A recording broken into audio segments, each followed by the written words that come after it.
forefathers just a mere century ago would see us today as gods. But yet, in all our abundance, we didn't expect a single global event could divide the world. Perhaps our instinct to survive finally turned us against each other. As politicians consolidated their powers, the elites counted upon their wealth for salvation, retreating as if in preparation for what's to come. In the absence of leadership, we turned to anarchists for a change. But instead, we burned our world to the ground. We wanted to start over, but all we did was choose one dictator over another. Nations, heritages, cities we once knew fell before our eyes. The rise of anarchy swept through the world, one continent at a time. Smaller nations were left in ruins. Still, others survived. Behind the quiet walls, they contemplated their future. Soon after, a new unity was formed. From the ashes of the ruins, they rise, those who seek to restore order. The GSF intends to bring peace, a good old-fashioned means of might and fortitude. Rebuilding broken world with heart for the people. Punishing those who seek to harm the innocent. The elites of the old world, returning from their exile, developed far ingenious means, rejuvenating the world with science and innovation. Cold and efficient, both in combat and principle, and when necessary, blood is often replaced with steel. But make no mistake, the distrust of the past still haunts both divides. In this new frontier, only one will prevail. The victor will shape the world as they see fit. The question is, who do you fight for?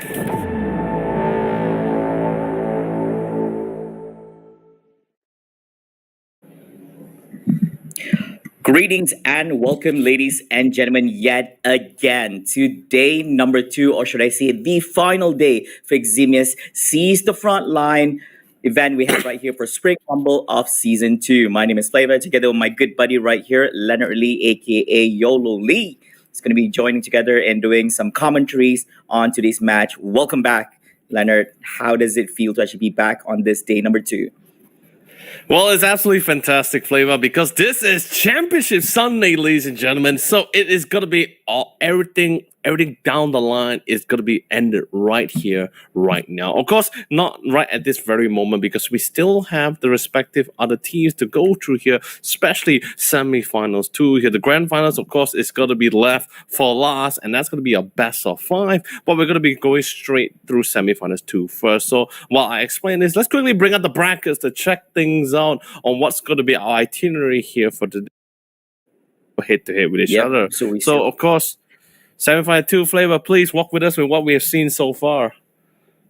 Yeah, so after completing off the matches we have so far throughout the brackets, we start off with 6 teams, 4 going through the first round, while 2 have the advantage of going straight to the semifinals through the power brackets itself. We have completed all our matches in round number 1, as well as the semifinals 1. As you mentioned, semifinals 2, it will be between Team Satan, who has managed to actually make their way straight to the semifinals, going up against MBT Naga, which has gone up against Team RNG Jesus in round number 1 with a clean 2-0 win. And the winner of this match itself, in this best of 3 series to be exact, will be going up against Team 01, which not only won 2-0 against their opponents, the Funky Clowns, but also managed to be the first team to actually win and achieve victory by destroying the base of their opponents, which is something to be wary of. Wow, it's so we do have high expectations right here coming up from this upcoming match, and of course, at the end of the day, the highlight of highlights would definitely be the grand finals best of 5 series between 2 the best teams in the competition. Yeah, it has been already sort of quite the journey, and we're already sort of halfway through it as well here. Without as we saw from the brackets, we already have our first grand finals team number 1 here. 2 of the players who actually was not only very well versed in the game, but also well versed in the community as well. And if we're just talking about like competitive experience as well, they have their hands in that top and second placing before and literally experience it by themselves.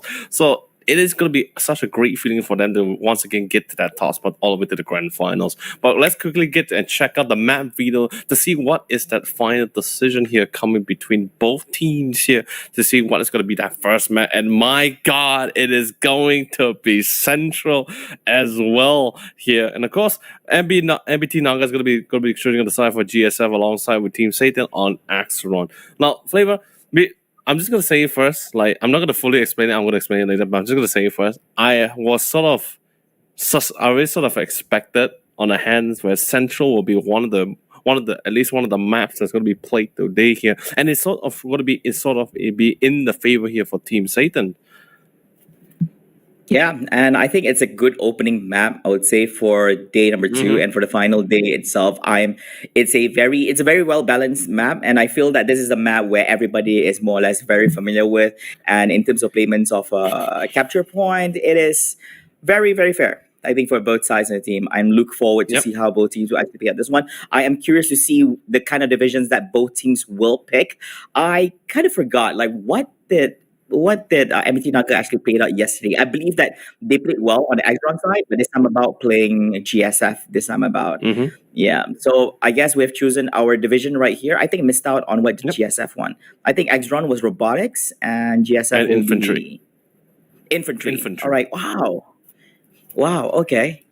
All right. It's definitely to be expected as well, because Central is literally like, it is the only map. I mean, not the only map, but it's the only map for sure that no one will ever want to bring armor into it. I mean, sure, you could play with ballistas and cyclones, but it's better to bring more of your ground units or infantry to be prioritized, as heavy armored vehicles aren't able to get to that middle point or even to AOC. By the way, we just got the call, so let's quickly jump into our first map of the semifinals 2 here, and it's gonna be decided who's gonna be taking this first series. Like now I can slowly explain a little bit, right, where I said that this map in particular is going to be in the favor of Team Satan, because this is actually one of their more well-practiced maps, and it's a playground that's actually played more perfectly in the hands of their officers on the field, Thunderbolt and China One. They both like to play around infantry. They're confident in shredding. They're confident to go toe-to-toe with other officers on the field, and without having to worry of dealing with armored vehicles. Since this is Central, this is going to be a very nice playground for them to dance on. And instantly we already see Venom already taking out Storm here, going for this toe-to-toe against this 1v3. Anger trying to go for the flank at the same time. Venom managed to sustain as long as possible alongside with Chariot. And without further ado, B is in their favor. Well, strong start right here for Team Satan. I would say conquering that B, clearing up all the agents coming out from their opponents. A good head start, but remember, with the moment you actually capture out B, it is actually a really good point defense, because it's quite tough for the enemies to actually push into the area itself to actually go in for the takeover. Same applies to A and C, where this is the only map where the victory points is actually being situated on high ground, which gives you an advantage in terms of vision, in terms of firepower at the same time as well, because of that vision you have on the high ground itself. So it is very crucial for you to, it benefits a lot to the team that actually captures those points, I would say. This is tough, despite being sandwiched here. Well, not really. Thunder actually having this straight, 2-man down coming out from his side, but Storm managed to get picked off right here. Thunder still surviving. Sure, he can still do it. Is it? Oh no, I think he bit off more than he can chew. It's a 3-man rotation in that small tunnel, and he's gonna get cleared out. Anchor, Venom, as well as Chariot making 3-man movement here together with the Mule. But so far, right now, Team Satan leading by capturing point A and B, and as well as leading in terms of resource capture points as well for their end. Good start. Yeah, and the thing is this, right now thank you to our observer Rico as well for giving us the grand schemes of things as well on the battlefield. But you must also, like, I remember what yesterday I mentioned as well, this in particular, their commander for Team Satan is going to be Orange Pest, right? And like I said yesterday as well, Orange Pest is actually one of the few, like I said, not even one of the few, it's like the only best battle commander on the field. What I mean by battle comm, I mean like I'm talking about a commander that's actually on the field itself alongside with his officers as well, instead of playing in the safety of the walls of his base here. And the thing is, although yes, it does have that risk where if your commander does get sniped on the field, then there's going to be that brief there's going to be a brief time where the commander is not able to control the respective units or buildings in his current arsenal. But the thing is this. When I say he's the only one that sort of made it work, he's the only best one because he's the only one that has made it work. He has a grand share of firepower. He also has great reaction timing as well. It has, most importantly, strong style of strategic positioning as well. And the thing is this, as the commander, you have more access and easier notification or alert to certain things on the field, like artilleries, unit drops, incoming units as well. You basically can see everything, majority of the things on the field, and you will be the one to quickly react to most of the whatever the commander is able to throw at you as well. So great to see Orange Pass on the field, and he's currently very safe as he actually is positioning himself right outside of B. Yeah, I think something to be highlighted about Team Satan as well is that Orange Patch coming into this championship right here, not just by himself, him being a veteran who has played over a number of competitions under Eximius the front lines, together with his teammates China One as well as Thunder. I have not seen Major Tom and Hunting Lapid from Satan actually get in action, so I'm curious to see how they actually perform. And this will happen to be the first match here for this tournament, right? For the Spring Rumble of Season 2. So I'm curious to see how they actually perform together with these three members who have been together for the longest time. But if you were to compare with if you were to compare to Team MBT Naga, they're going up against Flameshot, Mighty Blue, Vertexity, as well as Hockey. These guys have been together for the longest time. Rhino MK2, last time I actually saw him was for the OCU. So I think, probably just got him back into the whole thing, how they can actually gel together. But so far, recapping back on how they performed yesterday for MBT Naga, I think they were the team that actually was playing Axron the whole time and spamming out Iron Guts and giving trouble to their opponents during round number 1. But I don't think they can actually do the same thing again in Satan this time about, because you're going up against a team who knows what they're doing right here, and basically they can actually take down those Iron Guts if you were to be on the Axron side like butter. I'm guessing this time about MBT Naga going to be on the GSF side. It's either Axron is a choice for Team Satan, or MBT Naga is just not given the chance to actually go for Axron. This time about, you're looking at the Clattering Venom getting charged by multiple units together with the Ace drones from GSF, and it's gonna get cleared out right here. MBT Naga being pushed against the wall, 3 capture points siding towards Team Satan, A, B, as well as C. We see movement right here. Thank you so much for Observer. And point C, moving up to high ground by Team GSF, but still not able to actually do anything. Any captures to it? No. It's so tough because like for the GSF side in the hands of MBT Naga, right? Like sure, on their side, which their own, I guess you could say their own personal checkpoint side, which is actually C, which is the closest to their base, that is definitely something which they are slowly trying to reinforce, and that's why pretty much why you see that instantly Orange Pass drops down all the Iron Guard cores, and even the rest of the Iron Guards is currently on the way, because the thing is this, his A is definitely going to be solid, it's definitely going to be clear, because we have Thunder and Venom playing on point towards the north side of the GSF base, really putting quite the nuisance and the number on those resource nodes. Venom, that's why you see like just now, one of their players had to constantly keep Venom at bay, because if not, they will always keep getting denied of their cash and energy node. It's gonna be it's such a nuisance as it is. And the thing, to make matters even worse, Orange Press has full confidence of his officers. There's no way they're going to be able to lose out in the battle in the front lines. So all he has to do is just push whatever unit he has towards C, and maybe even reinforce B if he felt like it. And if things gets a little bit dicey, he's literally right behind B, and he can just physically go there to really clear things out, or just buy enough time for Thunder or China One to really come to reinforce to back him up. And Thunder, he's still alive here. He's just playing alongside with Venom and just keep reminding the enemy commander, saying, hey, if you guys are not going to come and put your attention on me, you're going to keep losing nodes and members at the same time. And a beautiful spray down from Thunder to keep things alive. Yep, Thunder doing a really good stealth play right here using the Orion. Yeah, basically Scott I didn't get. I think basically right now they just couldn't catch up where Thunder actually is. He knows that he's there. He managed to get the capture point, and he's going to make an exit right here just to confuse the opponents, but still be around just to pick on anyone who tries to actually do some planning right here. GSF losing in terms of firepower. They're losing in terms of resource capture points right here. Things are looking easy for Extron because the moment you capture A, B, and C, all they have to do right now is if you've captured all 3 capture points, they just have to focus most of the defenses on C because that is the fastest site that GSF can actually respond to because it's closest to them.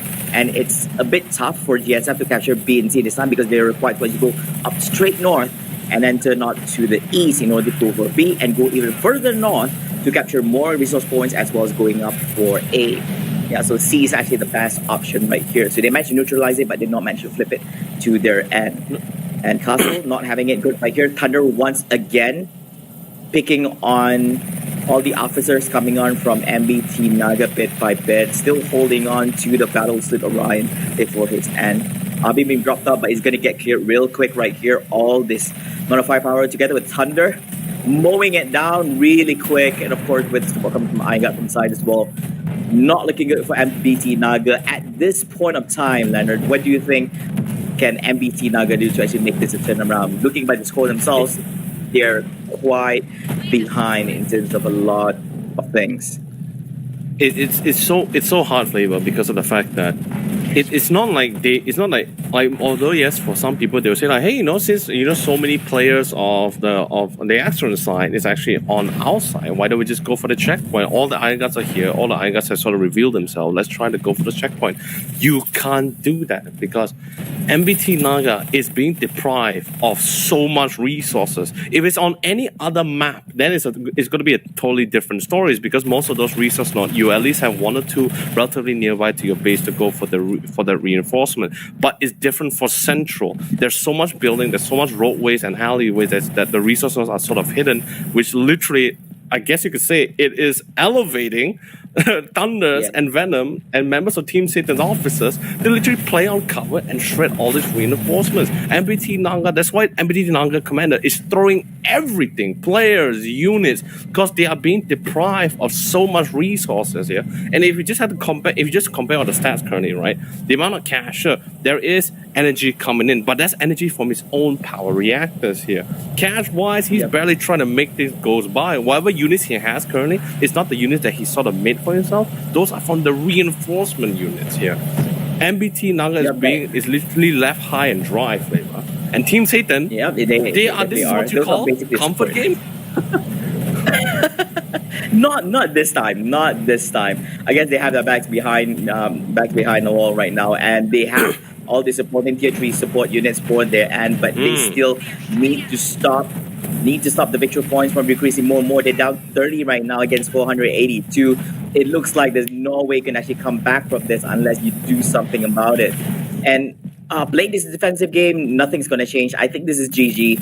I don't think they have enough time to even go to capture 1 point and then quickly flipping yet another neutral. And that is going to be a win for Team Satan in this round number 1. Very fast game for them. It's a very convincing win. It's they definitely won this game by a landslide here. A difference, like I said yesterday before, right? Although yes, MBT Naga did win yesterday against RNG Jesus, but like I said before, the game was not really long enough, or at least the opponents wasn't like strong enough for us to know where does MBT Naga members actually stand. We have like I said before, I have seen them playing individually, right? I've seen that. I played against them. I played with them as well, so I know the qualities as an individual officer or a commander. But seeing them as a team, and remember, JS Kitty and Naga had just recently came back after for quite a while, so I wanted to see where does the skill level, does it really come up to par as how their usual skill level was previously back in the day or not. But I guess in this case here, for this first round itself, and like I said, this is a map which both teams sitting every member was very prepared for and very comforted on as well. It is tough to beat against that kind of team when not only are they well prepared, but it's also one of their favorites.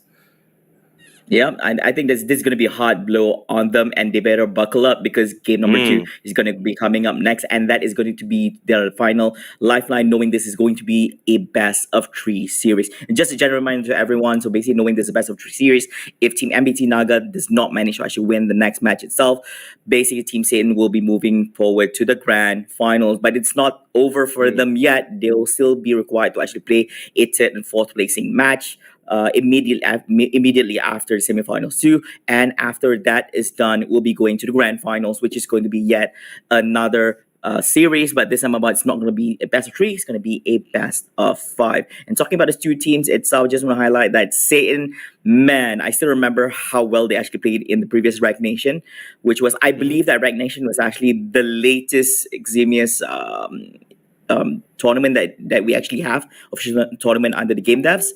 And very curious to see if they can actually perform as well as they did before, because basically they were a monster. All right, so buckle up, ladies and gentlemen. We'll be right back after the commercial breaks with more actions right here with Eximius Seize the Frontlines Rumble Season 2. We'll see you guys.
Hello, everyone, and welcome back to the Eximius Seize the Front Line Season 2 Nemesis Spring Rumble. I'm Lennon Lee, also known as YOLO Lee. Joining me once again is going to be Flavor at the caster's desk as we bring you guys back-to-back Eximius shenanigans and action here for this one final day, the Championship Sunday here. But of course, let's just bring all our amazing viewers up to speed here. Whoever just joined the stream right now, we are currently going through our semifinals 2 between Team Satans and Team MBT Naga here. We already went through first game here, and Team Satan took the first game in a very convincing win. But let's quickly bring up the map veto here and let Flavor talk us through what's going to be our next map. Yes, sir. Coming into the map videos here, Satan will be on Axron Industries this time about yet again. And MBT Naga holding on to that GSF. Satan has, just a recap to everyone, that Satan did manage to actually win game number 1, so they need one more win to proceed to grand finals. They ban out Downtown, MBT Naga banning out Crossing, and by a randomizer from the system, Central is being banned out, and the map they're going to be picking will be Sunday Mall. It feels like Sunday Mall is actually the most pick map being played out so far in the tournament. So I'm not sure whether is this a favorite or they didn't have a choice. It's either this or the other map itself. It was like, so Sunday Mall.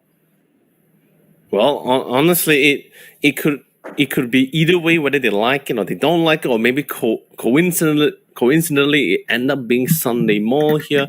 But I just think from strat alone, right? I think it might be one of the few more ideal map for the side here for Team Satan, and maybe even for Team MBT Naga as well, because like we saw in yesterday's games, they are sort of the favorite on trying to play around robotics here and maybe even infantry at the same time. But most importantly here, for Team Satans, they like to try, or Orange Pest in this case, he likes to play around maps that's able to further amplify his officers' gameplay here. But let's see all about that gameplay that we were talking about and hyping about in that second game of this season 2 semifinals series here for themselves. And Flavor, when I mean by trying to amplify the soldiers, his officers on the field, I mean for the fact that Orange Pest is actually one of the few commanders here in the community who can literally play on any map, can play with any division, but he's also a team player. He's very thorough in this kind of thing. He's also a very thorough commander and player as well here. So he also want to ensure that his officers' capabilities and performance are also at the most opportune moment here. So glad to see that they are sort of able to set themselves for this side here. And by the way, Flavor, the division are actually infantry and robotics. Yeah, I worry for GSF and MBT Naga picking infantry, because based on the performance in game number 1 itself, we kind of know that Axron, they're really, really good players, like individually, they're really good players. And something to highlight is that the 2 players, like China and Thunder, they're really good hit clickers. So picking infantry is like a plus point for them right here, because they can early dominate. So probably they want to switch things up. But I would assume that MT Naga is just comfortable with playing infantry for this map, I would say. And they're picking the same division as the previous map as well. So yeah, I guess it's just going to be running more or less the same thing, and hopefully it'll be different this time about. And MT Naga having the lead, 500 to 463 at early stage of the game, and hopefully they can actually hold on and continue this lead. But just speaking of leads itself, they managed to go down in Castle as well as Storm on GF's side, and Thunder as well as Venom moving forward together with some supporting units behind their backs right here. Chariot being used by Hunting Leopard. This is from Team Satan. I believe that this is the player that I have not seen perform from Team Satan, even from the previous competition as well. And I'm curious to see how well they can actually gel with this players who have been together for the longest time in the same team. Right. Chariot getting chipped in, low on the shields right here, going mano a mano against Hydra.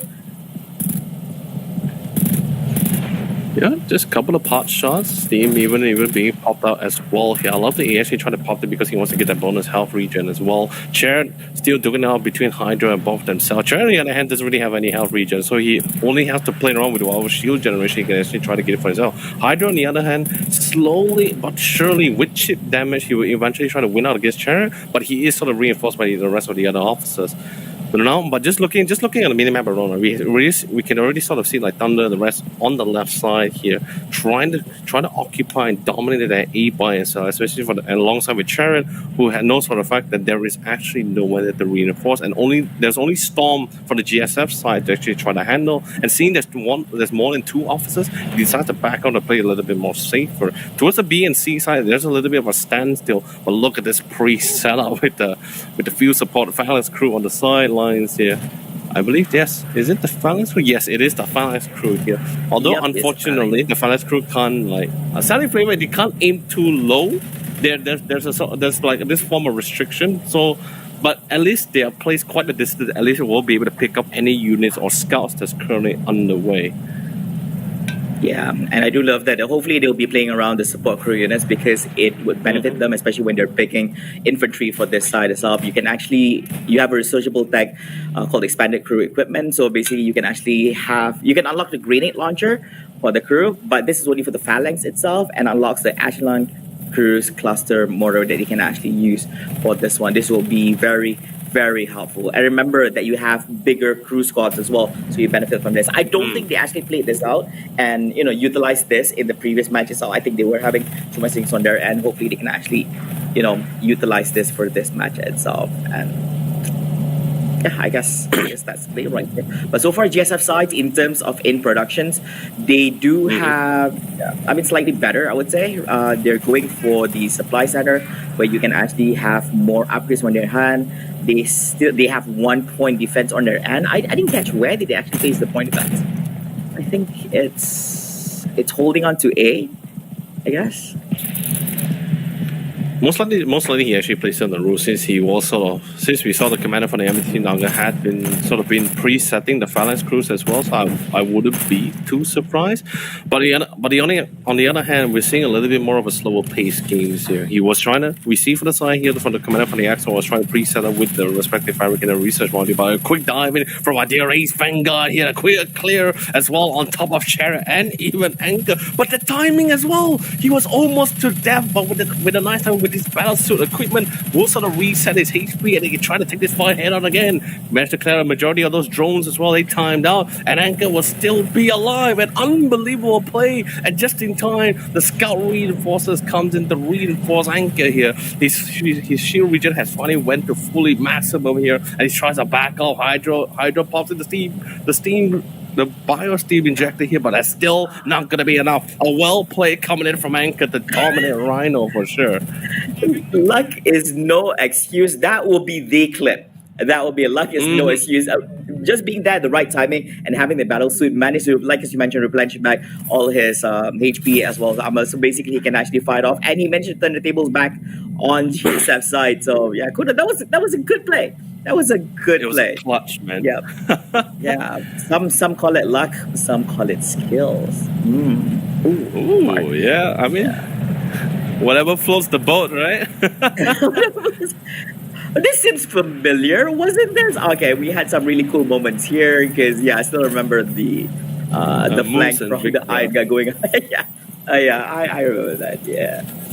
Yeah, got some really cool stories. How I wish that we had the opportunity to actually interview the players after the match. Just get a little bit inside of what actually happens, in the game on their perspective, Yeah, I know we had our short chats together with them in the Discord, but it'll be great for them to actually share it out together with our viewers for the tournament. Oh, of course, if it goes on live, then definitely everyone gets the feel of it. But I can definitely assure you for sure, Flavor, when we both were questioning moves and how we felt about those Iron Guards constantly flanking from the sidelines, he was just pretty much saying like, that's why I always carry a smoke, man.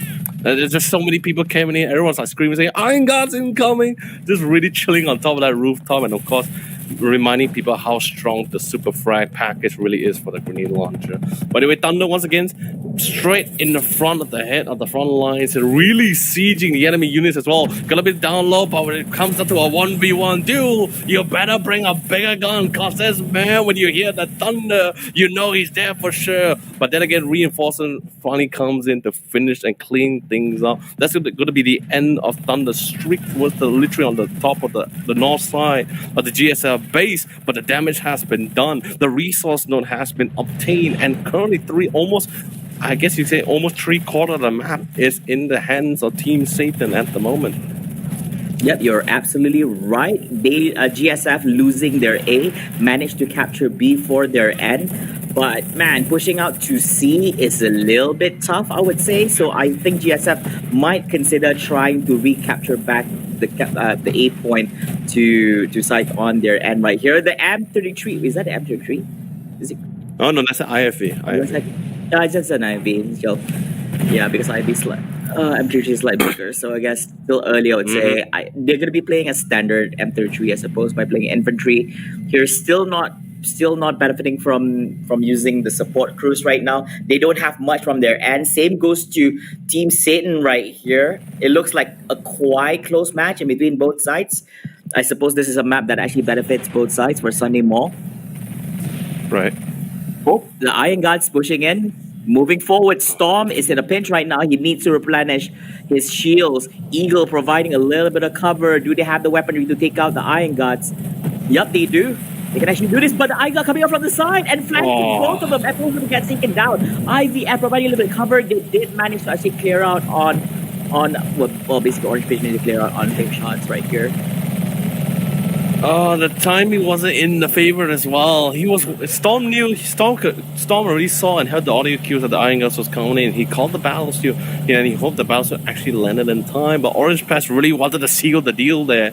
Drops an EMP artillery, and that really sealed their fate. More Iron Guns slowly pushing on towards the A side to further their dominance of the map here in control. And Thunder is finally back in the field once again here, and he's doing what Thunder does, right? Like literally, guys, like Flavor, one of the few great quotes of Thunder, which he quoted saying, I have no sense of strategy, but all I want to do is just run around. And that's exactly what Thunder is doing right now, just living He up does to whatever he wants.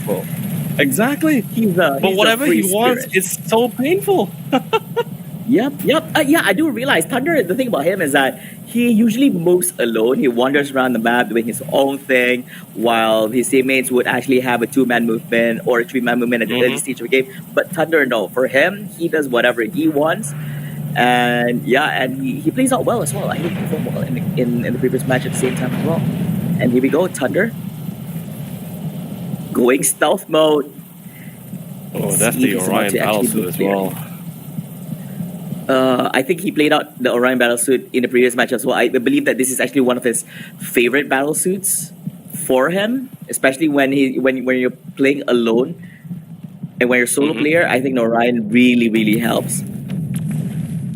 It really is a preference, right? That kind of thing. Like some people like the Berserker because of the regen, and you're able to just stun the fields and buildings and vehicles at the same time. But you want to go for that one-man show and duels and flanks.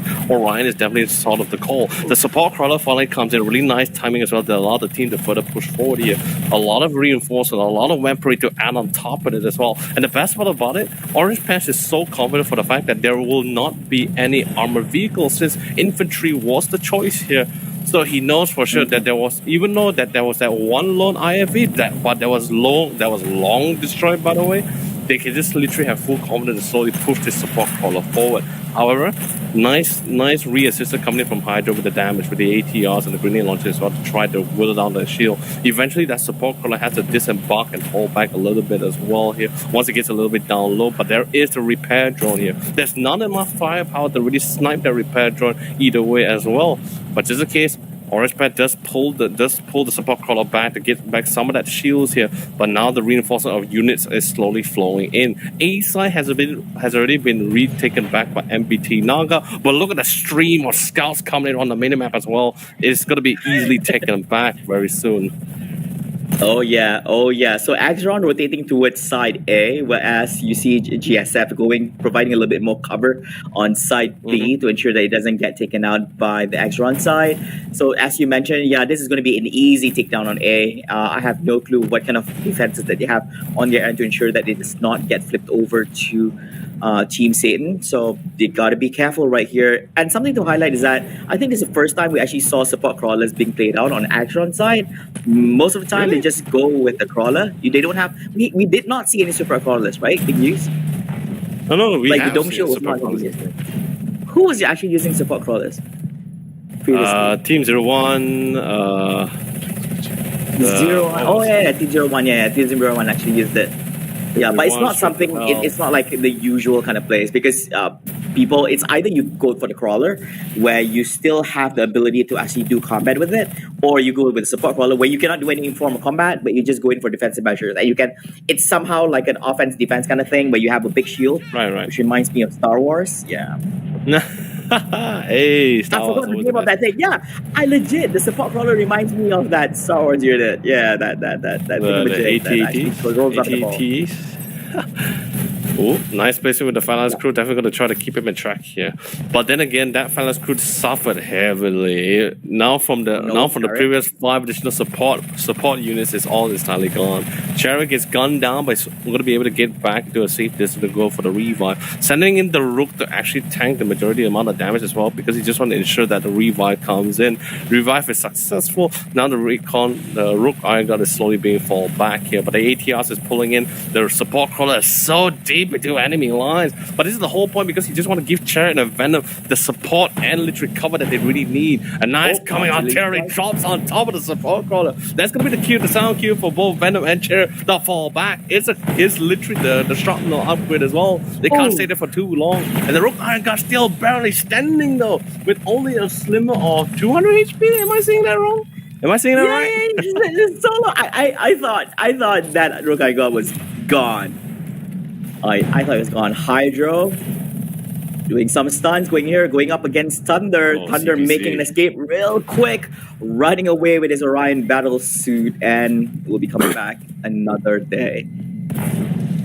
Oh yeah, was forced back. Yeah, very. Yeah, smart. he was forced back. I mean, the most normal thing to do is just to fight. But yeah, Thunder knows like, yep, I'm gonna go back. Well, I mean, Thunder always likes to take challenges on his own field, on his own battlefield. So, and he has made really great calls with it. I think that's pretty much why he's such a really superior FPS officer just on the field itself. But anyway, speaking of officers on the sideline, we see a constant duel here. Although he thought of the fact that Venom needed support, but China One just said, no man, totally fine. Spray him perfectly, and I totally gained back control. The body system between China and Venom has been quite superior, as they are both playing Aegis to back with each other. However, look at that. Like I said, body system so solid. The foundation is great. They play off each other very well and able to support each other when necessary in terms of firepower or just to get back that shield. Yep, this is what teamwork is all about. It makes the dream work.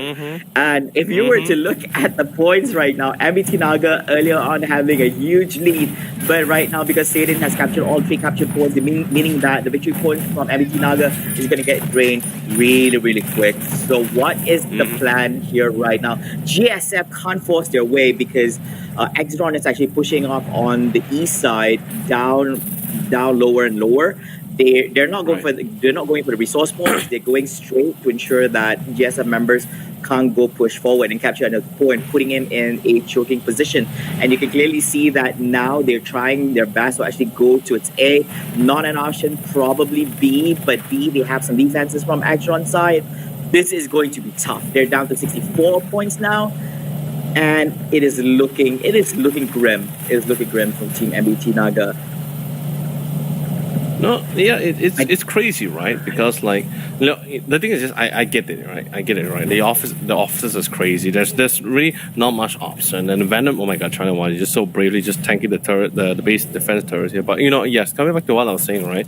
It's when you send your officers to try to deal with Team Satan's officers, right? Things can look really grim when your firepower isn't really up to par.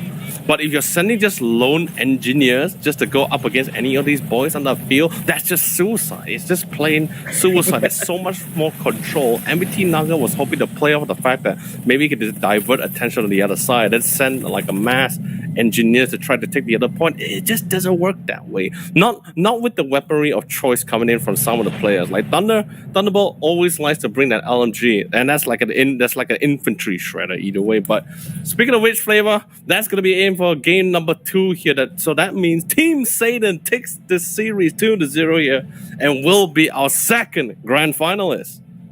Yep, that's true. Looking at the post game stats right here, amazing plays coming on from Team Satan, showing that they are a team to be reckoned with and worthy of pushing forward, being one of the top two teams being featured in the semifinals directly. And this time about, they'll be going up to the grand final. So they will be joining Team Zero One later on in the grand finals, best of five series. And remember that only one of them will be crowned the winner and champion right here at the Spring Rumble. Who will it be? Will it be Team Zero One? If you guys feel it's them, be sure to show some support in the comment section below. And if you think it's going to be Team Satan, show your love and support in the comment section as well for both teams. But hold on to your horses, ladies and gentlemen. We're not going there yet because right after this will be the third and fourth placing match, Leonard. Isn't that correct?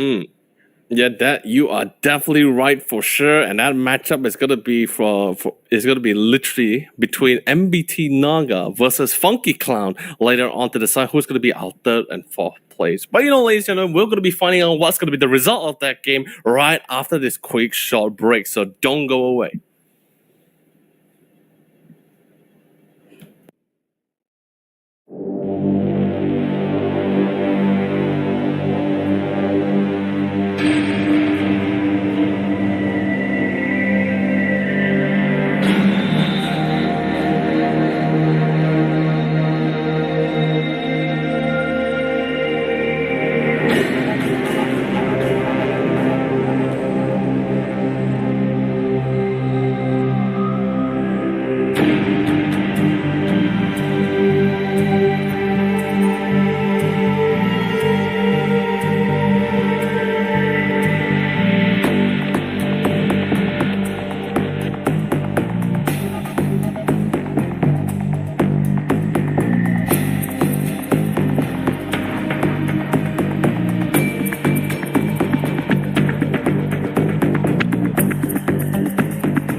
Good evening, commanders, and welcome back to the Eximius Sees the Front Like Spring Rumble Season 2 together with myself, Flavor, and my good commander right here, second in command, Mr. Yolo Lee.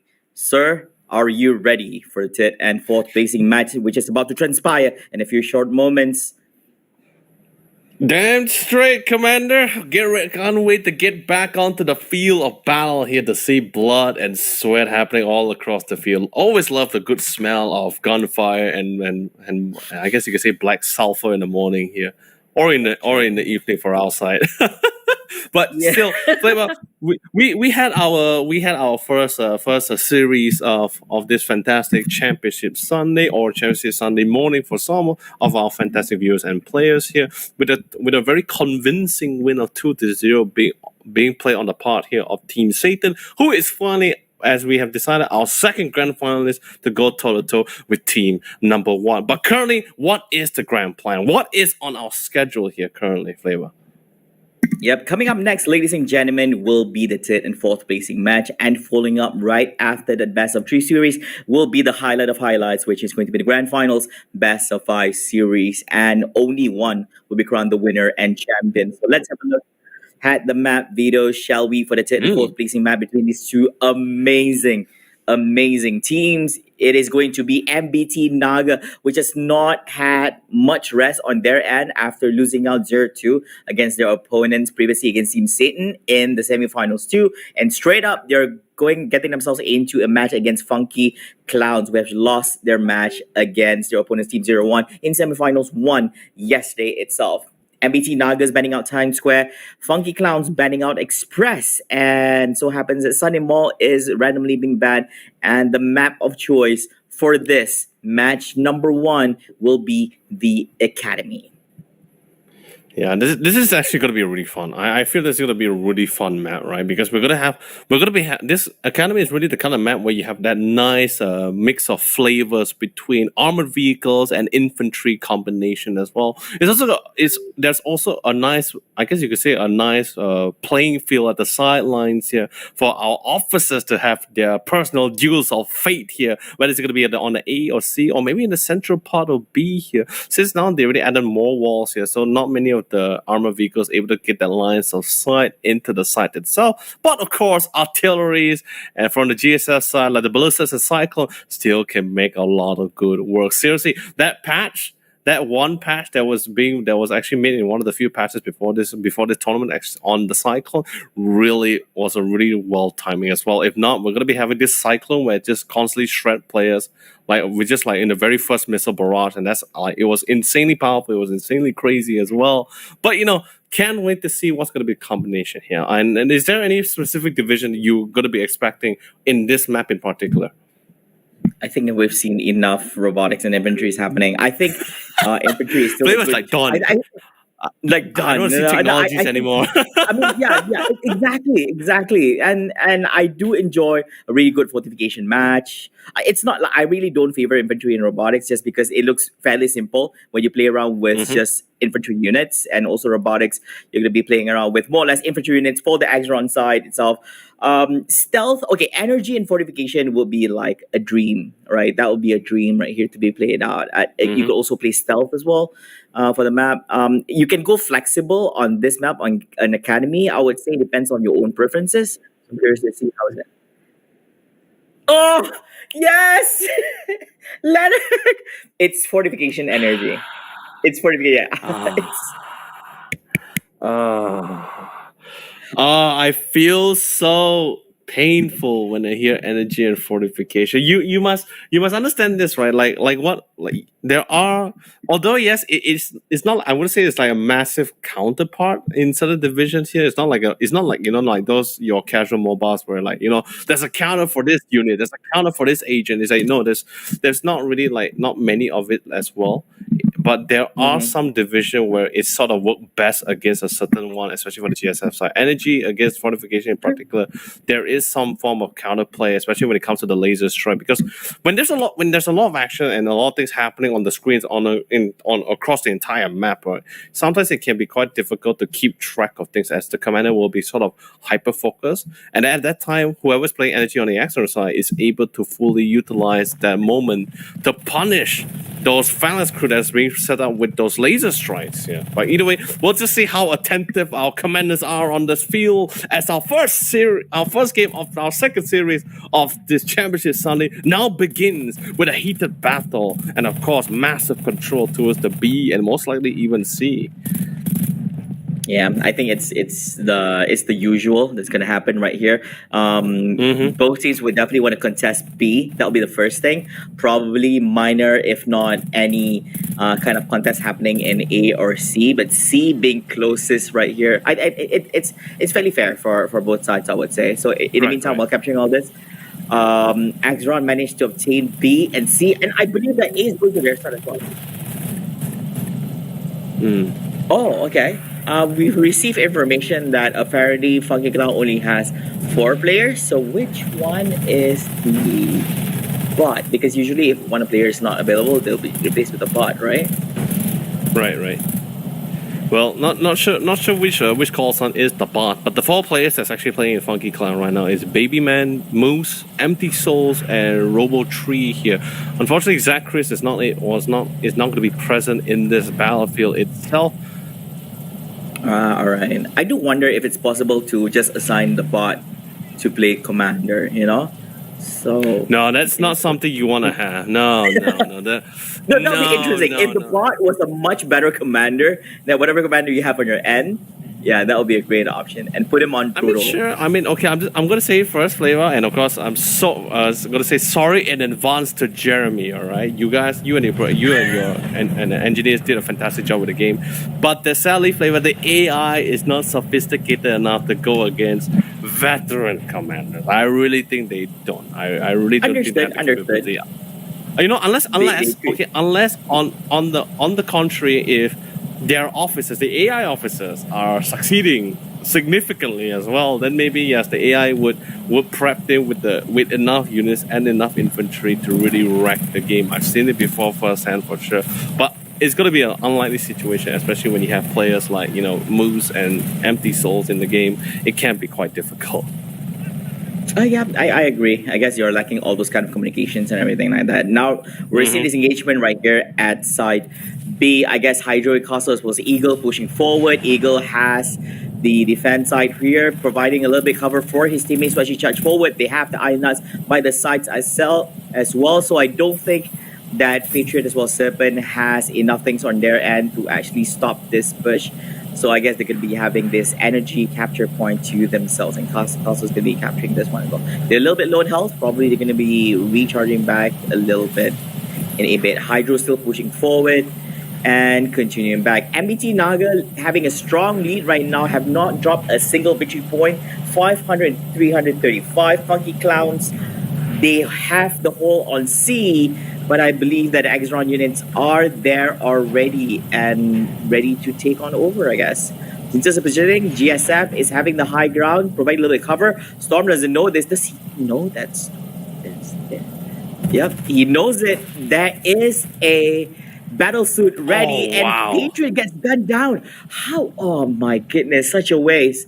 Having that high ground advantage and still get taken down from the low ground position.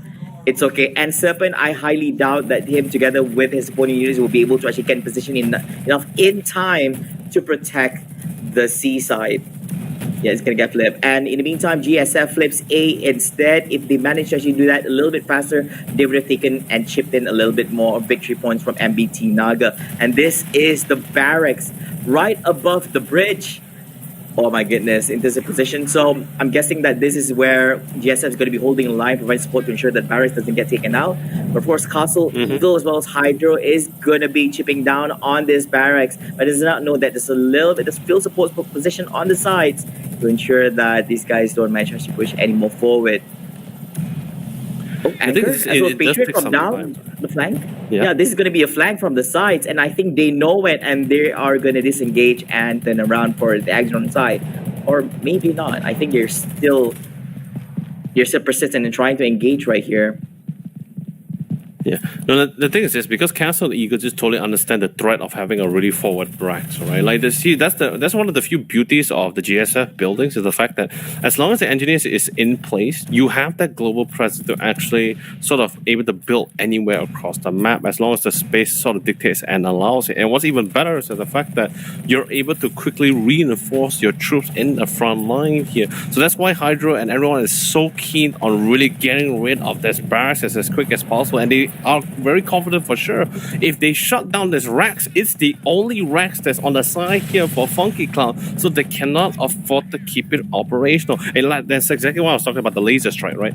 He well placed laser strike, so whenever the final squad is spawned out, everyone just dies. It's just instant death. There was literally two final squad, one that was set up and one that was coming out, both dead to rights.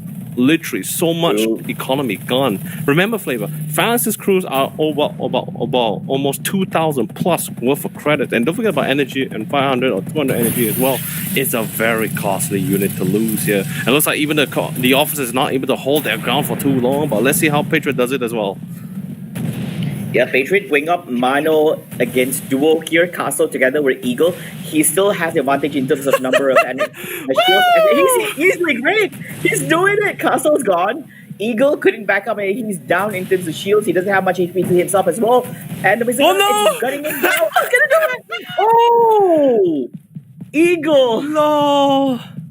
Massive loss, Flavor. The man just decided, like, you know what, it's fine. If I keep playing it covered, the grenade launcher will eventually get me. He said, you know what, it's fine. High risk, high reward. You want Emano, let's go for it. He just went straight in, precise control with the mazer sprint to get the kill. And what's even worse was Patriot was caught off guard, and the grenade launcher suddenly wasn't so precise as he was hoping for, and had to pay the price.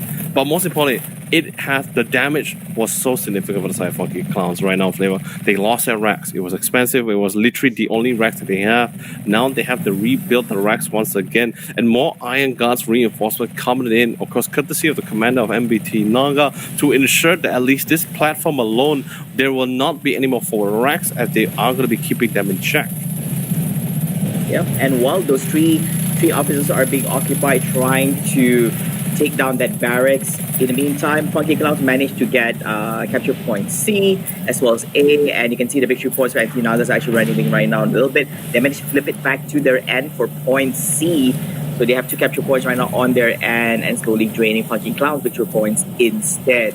Yeah, so really good communication between the commander together with the officers, giving information, knowing that tree is actually being occupied. So they have 2 other officers somewhere around the map. So knowing that it's going to be knowing that they don't have much on the end, so they took the opportunity to actually go for the capture. So objective gaming, that's what's important. Yeah. Still, Funky Clowns losing more than half of the victory points on their end, not looking good. And with the flip on A to MBT Naga, this victory point is going to get depleted even more for their end. Just by looking at the map itself, the amount of map control is slightly more than 60%, sliding more towards the Axron side. Close to 3/4 of the map is now being painted blue, and resource point, man, oh man, it is siding towards MBT Naga in various ways, and they have a lot in stock. They have a lot of reserves, and they're just pushing out more and more Iron Gods right here. 3 Iron Gods, 1 is still production, making it 4.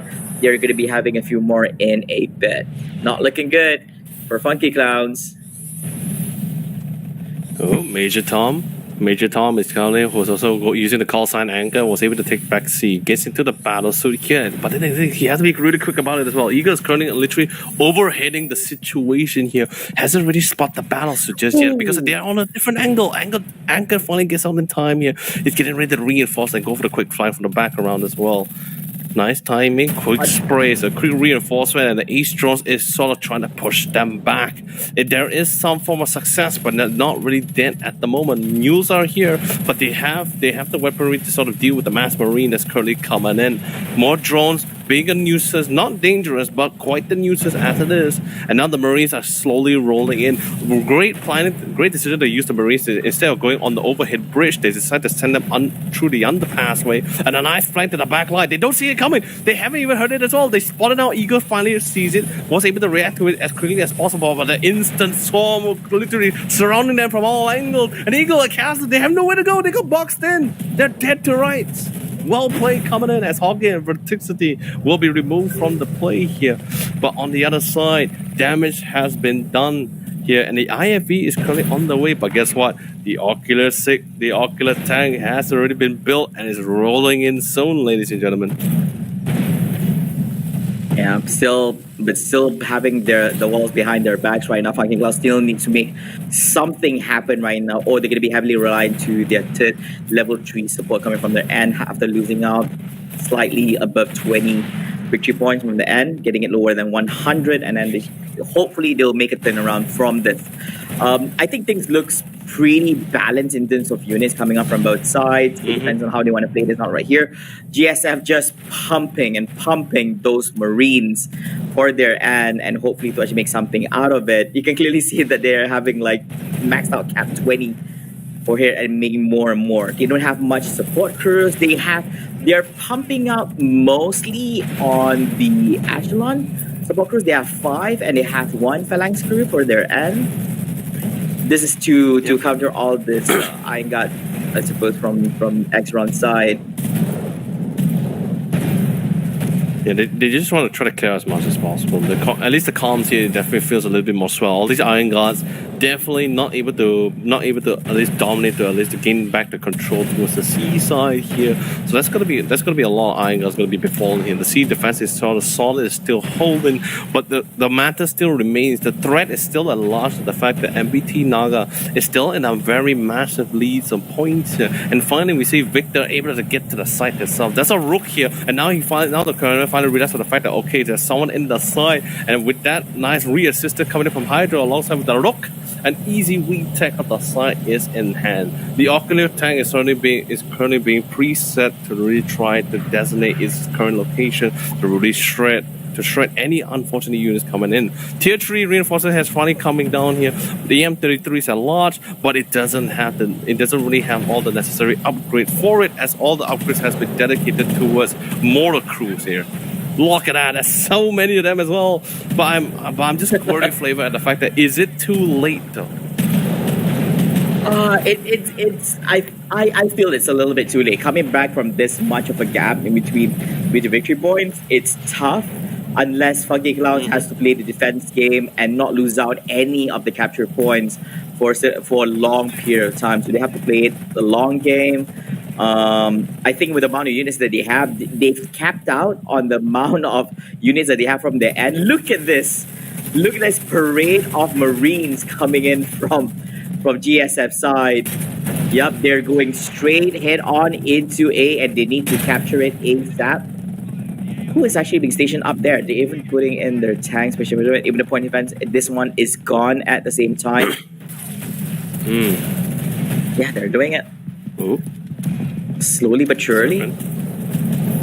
Yeah, definitely, surely, but C, they did lose C once again. Frost going to be a little bit more aggressive, a little bit more daring to try to get back the side. Thank God, although despite having the high ground advantage and all, they doesn't really necessarily have the view to really try to stop the side from being taken. No cover at all. Nice time with the airdrop, but then again, Frost finally gets knocked down. Castle has done the works. He did it. He finds Rhino, finds Robo Tree, and guns him down in time. And at this point, literally, everyone's just now here begs the question: where was Serpent with the defense though? But I guess you could say Serpent was a little bit more preoccupied with another opponent coming in, as Hydra was able to flank up the sideline. But here comes the CPC, and instantly Hydra says, I don't want anything to do with that. Back off, I'm backing off.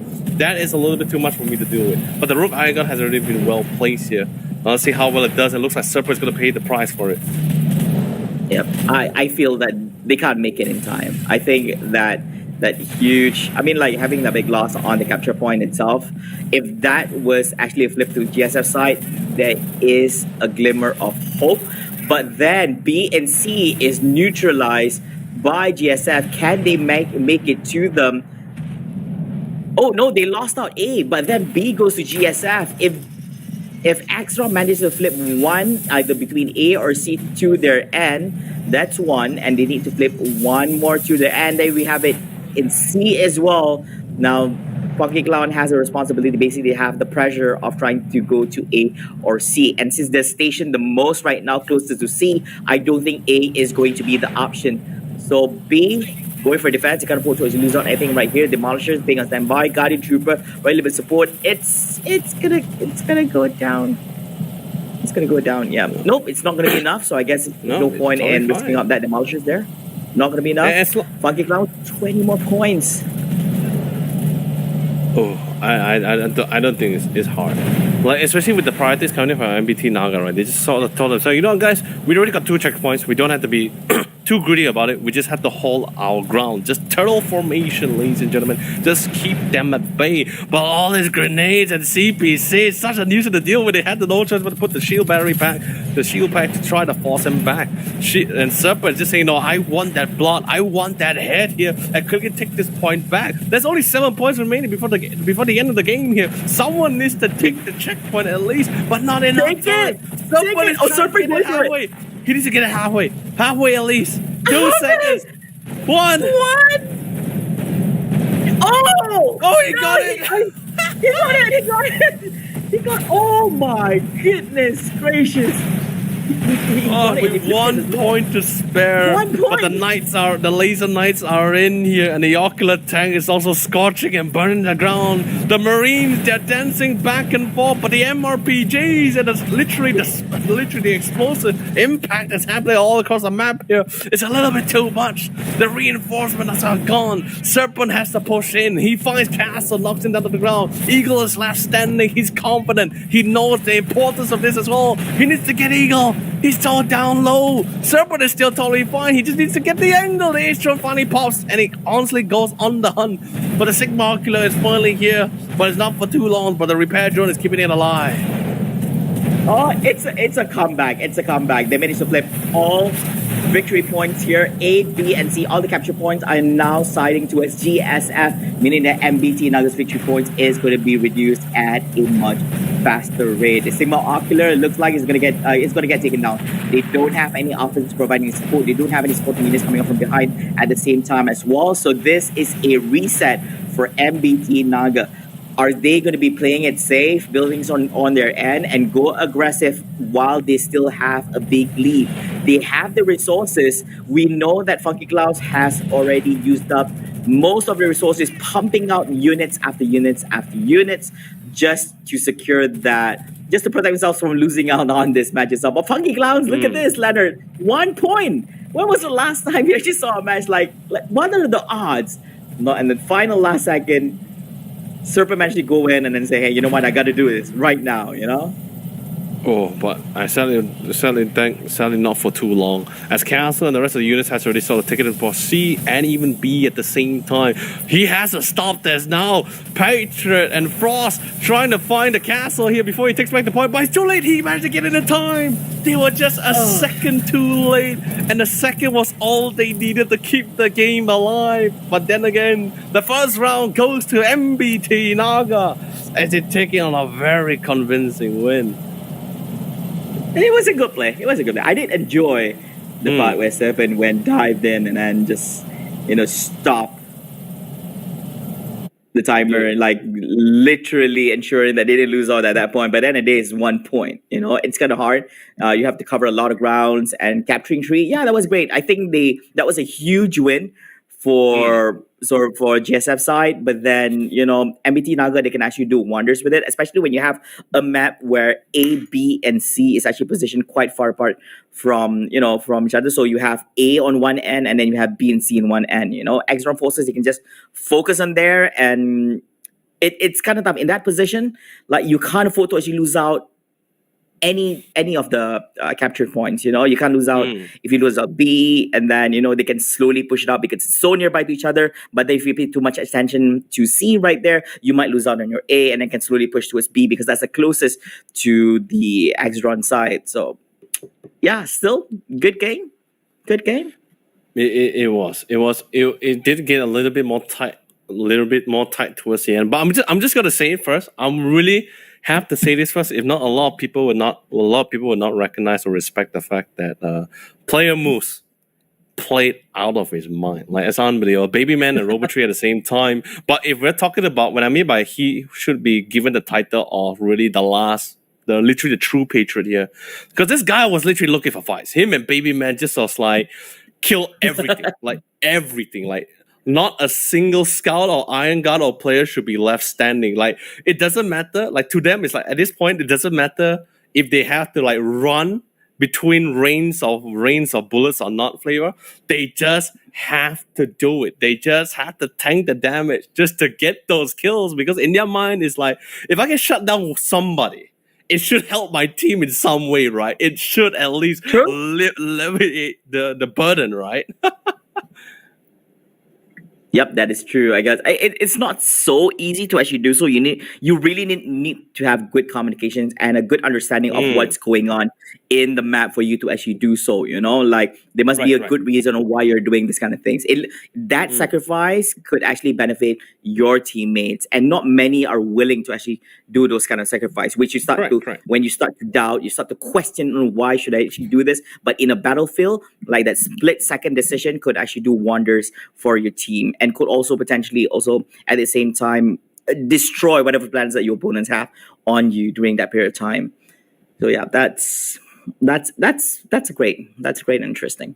But either way, that was game number 1. It is still a best of 3 series. It's not over yet. MBT Naga still need to win one more match, and then they managed to bring themselves home some goodies and prizes from this competition. But of course, if they did not manage to win the next one, we'll be forcing a game number 3 in the 3rd and 4th placing match game itself. Yeah, but either way, that was a crazy first game. But of course, all of this, we must take a quick short break, because with all this intensity and everything, we definitely need a quick breather for our players and us casters as well. So, ladies and gentlemen, don't go away for too long, because literally the conclusion of this 3rd and 4th round placement match will happen right after this quick short break.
And folks, we are finally. I guess I could say with full confidence we are sort of halfway through of this championship Sunday here for a literary flavor. Like we just had our first series done in that semifinals too. Now we're currently in our second round in the series that will decide who's going to be in third and fourth placing here. And after this, it will be the grand finals itself. Of course, the grand finals will be a best of 5. But let's not see too far into the future and keep focusing on the present here. And that is a match between Funky Clowns and Team MBT Naga, who currently MBT Naga has the lead of 1 point. But let's quickly talk a little bit more flavor as we bring out the map, Veto, shall we? Yes, we shall. Leonard right here. I think so far MBT Naga having a very strong win, I would say, on the previous map. Mm-hmm. We've seen some close fights coming out from Funky Clowns, but unfortunately, MBT Naga got the better of them. And this time about, I believe they are swapping. I think they're so basically MBT Naga on the Axron side, playing downtown Funky Clowns on the Express, and of course the randomizer on the Academy, and the map of pick is going to be Sunday Mall yet again. Second time today. And we have never had a single series where we did not have Sunday Mall. That is correct. Right? Yes, correct. Yeah, we always have at least Sunday Mall once in any of the series. Yep. And the thing is this is also could be a very nice redeeming moment for the side here of MBT Naga, because this was also the very map which they lost to I believe to Team Satan in that very last round in that semifinals 2 here. So this could be a very nice redeeming moment here for MBT Naga if they were to take this win here and solidify their positioning as third place in this Eximius Season 2 Nemesis Spring Rumble. But like I said, let's not be too quick to judge and solidify our third placing just yet. Of course, there might be a potential time to turn things around, as a comeback is still an option here and is still viable for the side here for our team member Funky Clowns. But also do remember they are still one man short in their arsenal here, as there are only 4 players versus 5 full strength of the members of MBT Naga. Wait, are you still having that short for this match as well, or was it just for the? But I believe so. We did not get any further confirmation from our amazing production by Emma Box Studios, of course. And of course, Fair Studios. So haven't got the confirmation whether they managed to find that 5th man in time for this second game. But either way, knowing them with their professionalism in the competitive scene, they will still retain whether they have their 5th man or not. And speaking of which, we just mentioned as well, of course, once again, thank you to our production as well. They have notified us that they managed to get that 5th man to their lineup. So finally, it's back to our classic 5v5. Yep, this kind of reminds me that they actually won with a bot in the draft earlier on. So hopefully the 5th man doesn't mess up what the bot has done so far in the 3rd and 4th placing match. Like if MBT Naga screws up, probably they might have to bring the bot back in for game number 3. But either way, this is the full stack for Team MBT Naga going up against Team Funky Clown. It is going to be Sunday Mall yet again. I don't recall the story about Sunday Mall. I remember there was this conversation with Jeremy. I did ask him, how did you come out with this Sunday Mall? Like, why is it a Sunday Mall? And apparently, the story behind it is that the word Sunday was like a flip of one of the letters, I think. It'll be we have Jeremy here. Yeah, I was surprised. Did you know this? No. First time I'm hearing it, actually. Okay. Like if you replace one of the letters in the word Sunday, it would actually be like one of these balls that we have here in Malaysia. I guess I think Jeremy and he was having a little bit of Malaysian touch into the game. But anyways, coming back into the game right here, we are actually looking at the GSF side having the advantage in the high ground, going up against Storm and Scout and the bottom line together with Eagle and Castle. And just a reminder to everyone that the division that was being chosen for this match itself is for GSF. They are going to be playing the Fortification. On Axron side, they will be playing Energy. Yeah, same choices, but different teams playing different different divisions this time about. Yeah, same division, yeah, but different sides. So that is going to be the match I'm going to be playing. And we'll see if MBT Naga can actually play. I think MBT Naga plays a very good Axron match yesterday.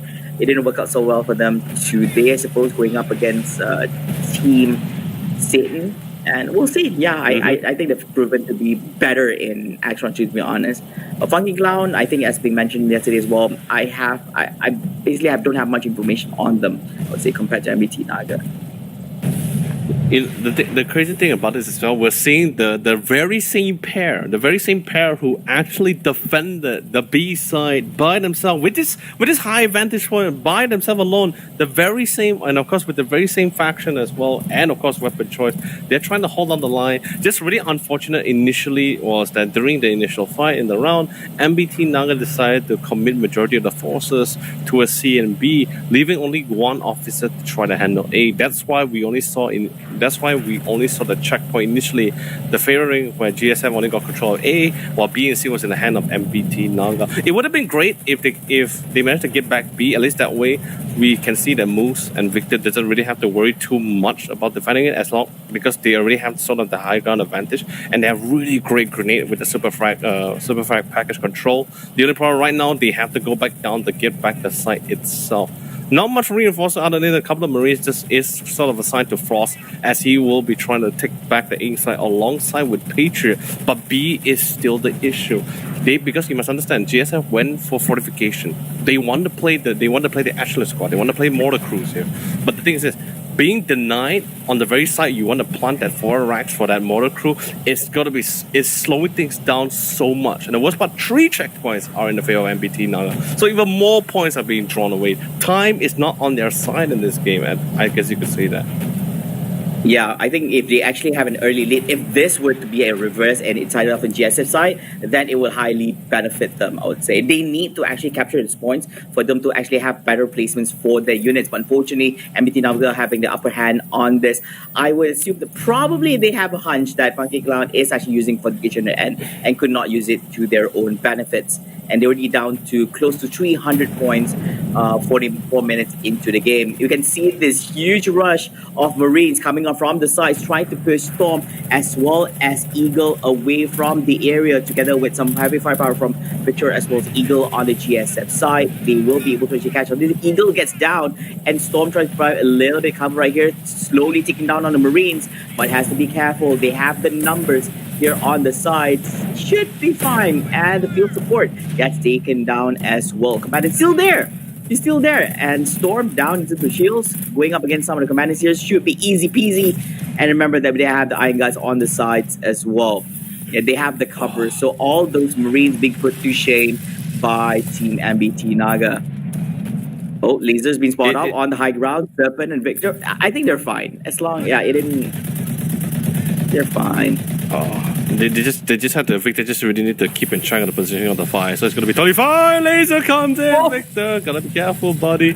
Never mind, he's just currently out in range. But I was about to say just now, like, it was so costly for them to push them back. Like, MT committed about over 15 to 17 units worth of field supports and Marines to actually force them back in bay, to create the necessary space for the Ashland squad to actually bring preset for themselves. It did work out, but it was so costly. Storm, nice timing with the flank coming in from the commander. Empty Souls here will be able to get Storm down to the ground and remove him from the game. There's more Iron Guards that's sort of being preset towards the alleyway as well. So no more flank ability is going to be coming from the side of the Marines unless it's being paired with players with the necessary weaponry to deal with those Iron Guards. But for now, in terms of the mindset for Victor and Serpent at this moment, they are not going to leave this tower. They're not going to leave this room. They are very comfortable. They are very confident as to be the guardians of the B side. And with the point back in their favor, we might see the game slowly turning back in the favor of Funky Clown. But let's just see for how long here. As long as Frost and Patriot is able to hold their ground towards this A side, then things should be fine. Yep, that is absolutely correct. And of course, we are looking at the protocol augmentation systems coming in hot from the Axron side right here. So we might be seeing some Rook Iron Guys coming on from there, and knowing that they are also using I believe they're using energy, right? Not robotics. So they might be playing the Laser Knight Iron Guys as well for the end. Together with the Ocular Defense, this is probably something that they want to play out for this map and see whether this could be actually a good defense system for their end, since they have They have the capture point, but unfortunately they lost out A and B to Team Funky Clown. So Funky Clown managed to stop the decrement in their victory points and shifting over to MBT Naga's side right here. As you mentioned just now, you did question on whether is it a little bit too late or Funky Clown can actually do this. I think they're doing all right. They're doing all right. A little bit shaky, I would say at start, but yeah, they're doing all right here. They need to pump it up right here, but still. Looking at Exron's side, things are looking nasty right here. Oh, they have two of their support crews here being positioned. Hopefully, it is not in. Oh no, they're burning and dying. Are they dying? Really? Is it hitting them? No, yeah, the laser strikes. Oh no, I mean no, it did miss the main. It missed the main gunner, but it's killing the reserve unit, which is required to refresh the entire crew here. So, but the thing is, this is fortification. This is fortification. So there's the division ability where as long as the Rax is nearby, they're going to be able to reinforce the unit. So in other words, as long as there's still one field support still alive in an Attrition squad or Phalanx crew, then it will instantly going to be reimbursed back. That's totally no problem here. But then again, they did lose A though, so.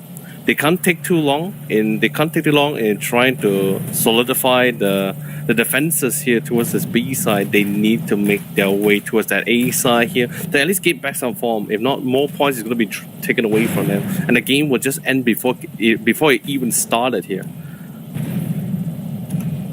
Yep, that's so true right now. I feel that this is like so far the most balanced has happened so far compared to the first game itself. Funky Clown still has a fighting chance to actually do this, but unfortunately the loss there be, and it might be going to MBT Naga's side, and they're losing more points again. This is not. I feel that for this kind of place, MBT Naga, Funky Clouds really need that early lead because they're going to be losing out because they have to spend a little bit more. It's going to take a little bit of time, just as mentioned. It's going to be tough, but now they have to play the defensive game again. Hopefully not as bad as how they had to play it out. Wait, really? Did it hit the engineer? Yeah, that's how powerful the laser strike really is. And even if the laser doesn't really initially land on top of you, it still leaves that scorched burn area which will still kill you. So not much places to hide really, especially when not on top of the laser strike. You see the laser, you run. Yeah, the scorch mark is actually painful because I think the intention is to ensure that since the scorch mark is still there, you can't run in and capture any of the points. Oh, Laser Knight, the Disco Iron Guts are here and they're gone. Well, that's it. All gone. They don't have any more Iron Guts on the end except for only this units right here for their end. They lose out real quick. I think this is was it the Laser, the Knight? No, this is actually. Which one? No, this is actually just the No, actually they have the Demolishers. Not this one. I think it's the Knight Iron God. Yes, correct. You mean just not? You mean pushing onto the roof just now? Yeah. No. I mean the ones that they have right now, the 4 one. Oh, the one on the field. Those are 7 scouts and 4 laser knights. Yes, 4 laser knights are on the field. 4 laser knights. It's so 2 hard. IFVs committed. My God. Yep. The coffin. Oh no, the EMP grenade! Oh, the EMP grenade so nicely timed itself. Catches 2 for the price of 1. The next one does connect to keep it at bay. Instantly, defensive artillery strike does come down, but the EMP artillery strike just does it a little bit more better. The 4 laser knight are in position to literally punish the poor IFVs that was actually mainly intended to actually clear out the A. 2 costly units gone from the game. Actually, 1 was actually from the reinforcement unit, and while the other one was actually from the drop as well. So not too much to worry. However, Empty Soul decided to queue in the M34 Hellspawn to try to deal with the laser knights, but it needs to be paired with a player. It needs to be paired with supports. If not, it's gonna suffer the same fates like those two poor IFVs who just barely got out of the base to actually try to make things work, but now just died full-heartedly. Yeah, that's very unfortunate. Yes, I'm having a huge loss right there. I think there was some misplay and really good play coming up from MBT Naga taking it down. It looks as if they did have supporting units, but those Marines couldn't do much. They get taken out real quick with Iron Guts coming out left, front, and center. And this time we're looking at the Iron Guts 3-man movement here going up against Patriot together with one officer on the sidelines. But then backup coming from the Health Pod has arrived and trying to do something about it. Welcome to the playing field, and they're going to be deleting this Disco Iron Guards. Hopefully, they could be getting a little bit cover in the support. But Frost pushing forward, taking down one, taking down the second and the third one as well. The HPs are being reduced, but is it enough to actually get taken down as well? All this firepower coming from the GSF side, and they have done it. 3 units, 3 Disco Iron Guards are gone. And the thing is, he's fine with this. That's the best part, right? MBT Naga is fine sacrificing 2 or 3 laser knights in the front line because he has the economy. There's more iron guards being made in production. But the only difference this time, he is instead of building more iron guards, he decides to check in one Omnicron light tank here to try to deal with some of these armories. At least in this case here, the iron guards and the players can be more focused in trying to get rid of the players instead of getting rid of the armors instead here. And with this Omnicron light tank, he's definitely planning to get rid of that rat. He's definitely planning to move forward here. Castle is trying to preset himself for this situation. Even Rook Iron Guts has already been deployed. No more Laser Knight. Literally, MBT Naga, the commander, is planning to push in to get rid of this barracks. It's just a matter of how prepared can they be. Castle is really doing his best to make use of the shockwave, but sadly with the upgrade as well, shockwave doesn't really able to penetrate through the walls. No longer, anyway.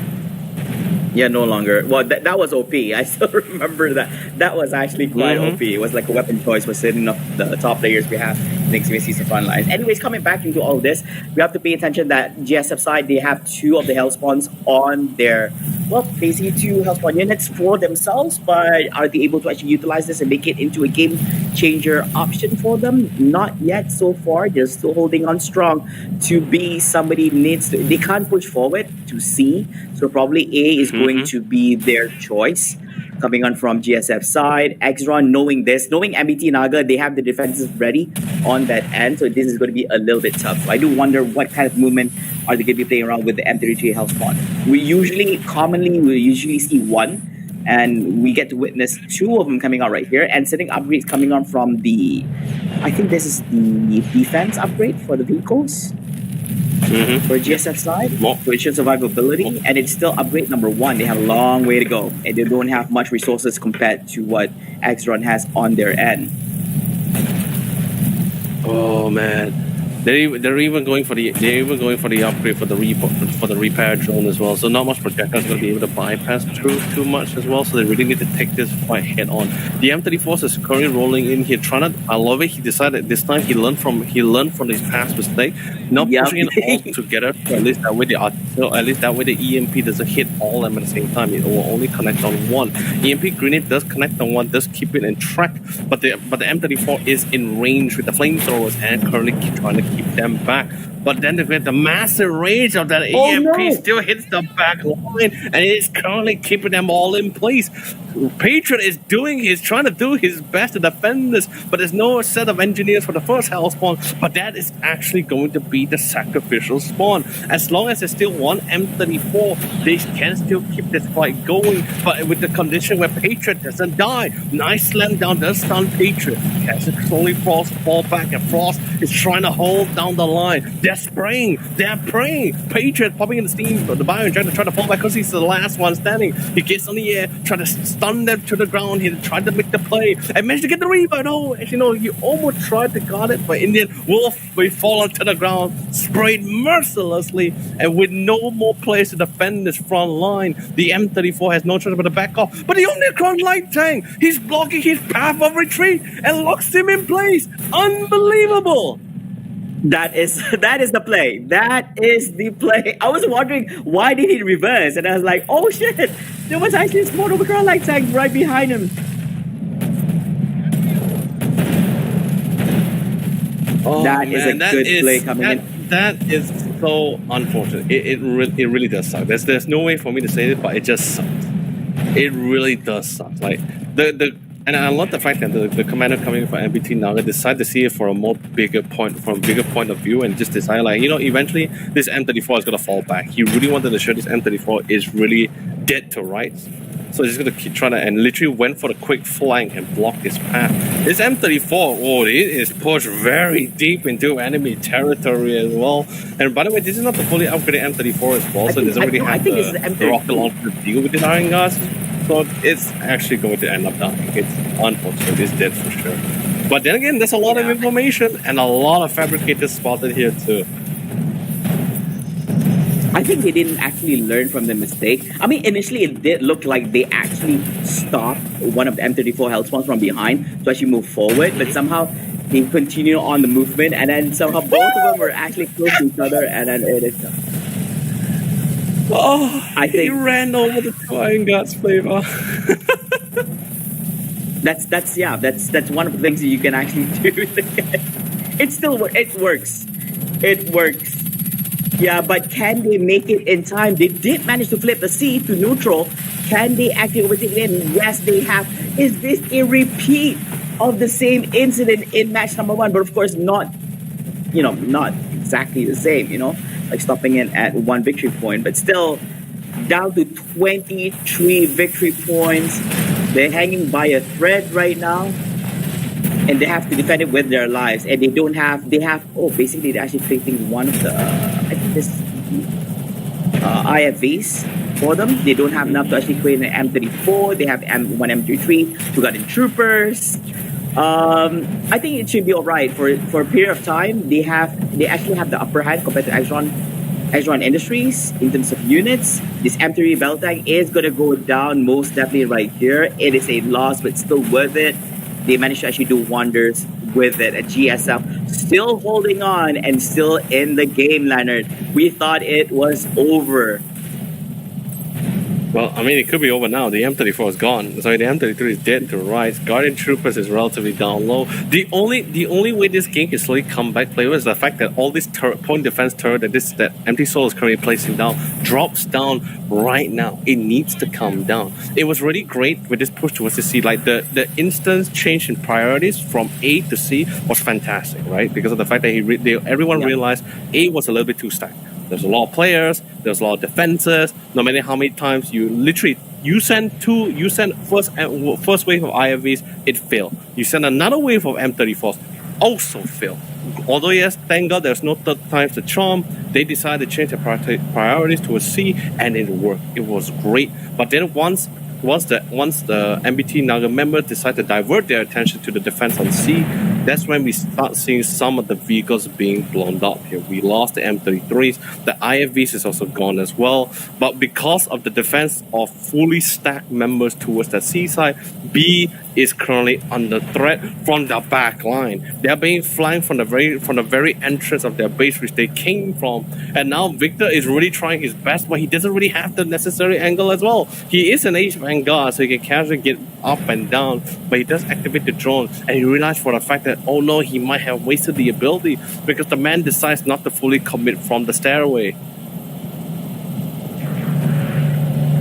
This is not going to be looking good for Funky Clown. They can't afford to actually lose about anything, especially when it's a map like Sunday Mall. You can do wonders just to take over the capture points. You leave out the A. I think GSF would definitely want to amplify the amount of reduction of victory points by capturing A, but it is a little bit guarded. They're pushing towards C, which I feel that is quite ballsy coming up from their end and just providing support. The issue with C is that if they lose it, and this is like highly advantageous to MBT Naga, is because their base is actually so near the capture point, so it's easy for them to actually send out units at a much faster rate compared to GSF.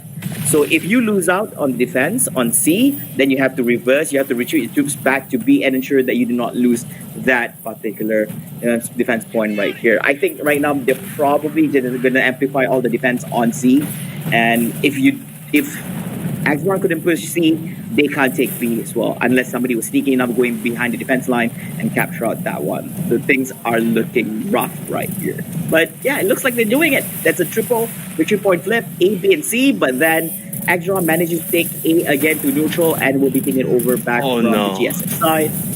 No, this push right here is this.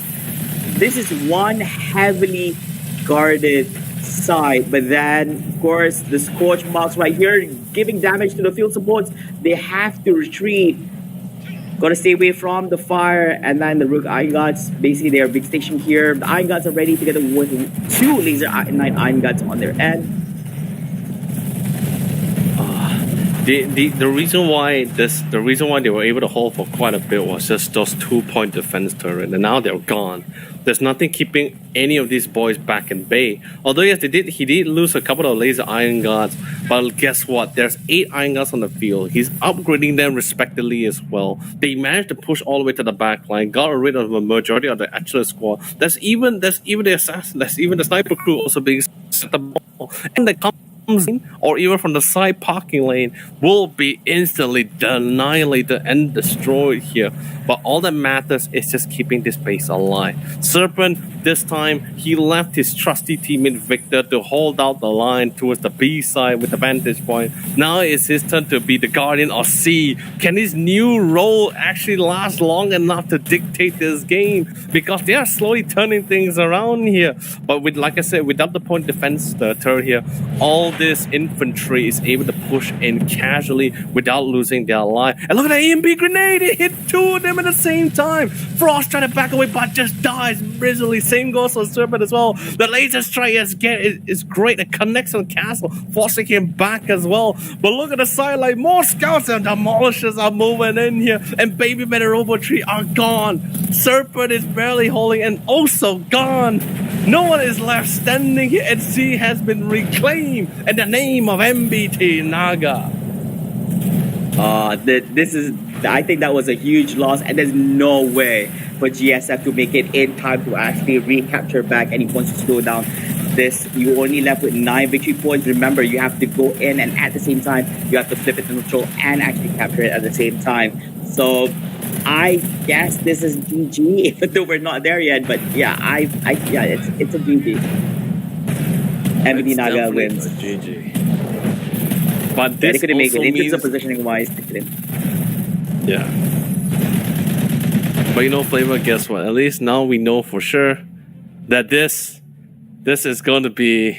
We now know our 3rd and 4th placing now. Of course, so congrats and kudos to our 2 teams in this final roundup here. A little bit of a surprise for some as well, and a little bit of might be also a little bit of disappointment, but at the same time, high praise and happiness for Team MBT Naga. I think at the same fact for sure, they didn't really anticipate they were actually able to get. They wasn't able to get this far, but here they are, 3rd place in this Spring Rumble event here, and of course, we have kudos to our Funky Clown, who's currently sitting at 4th place.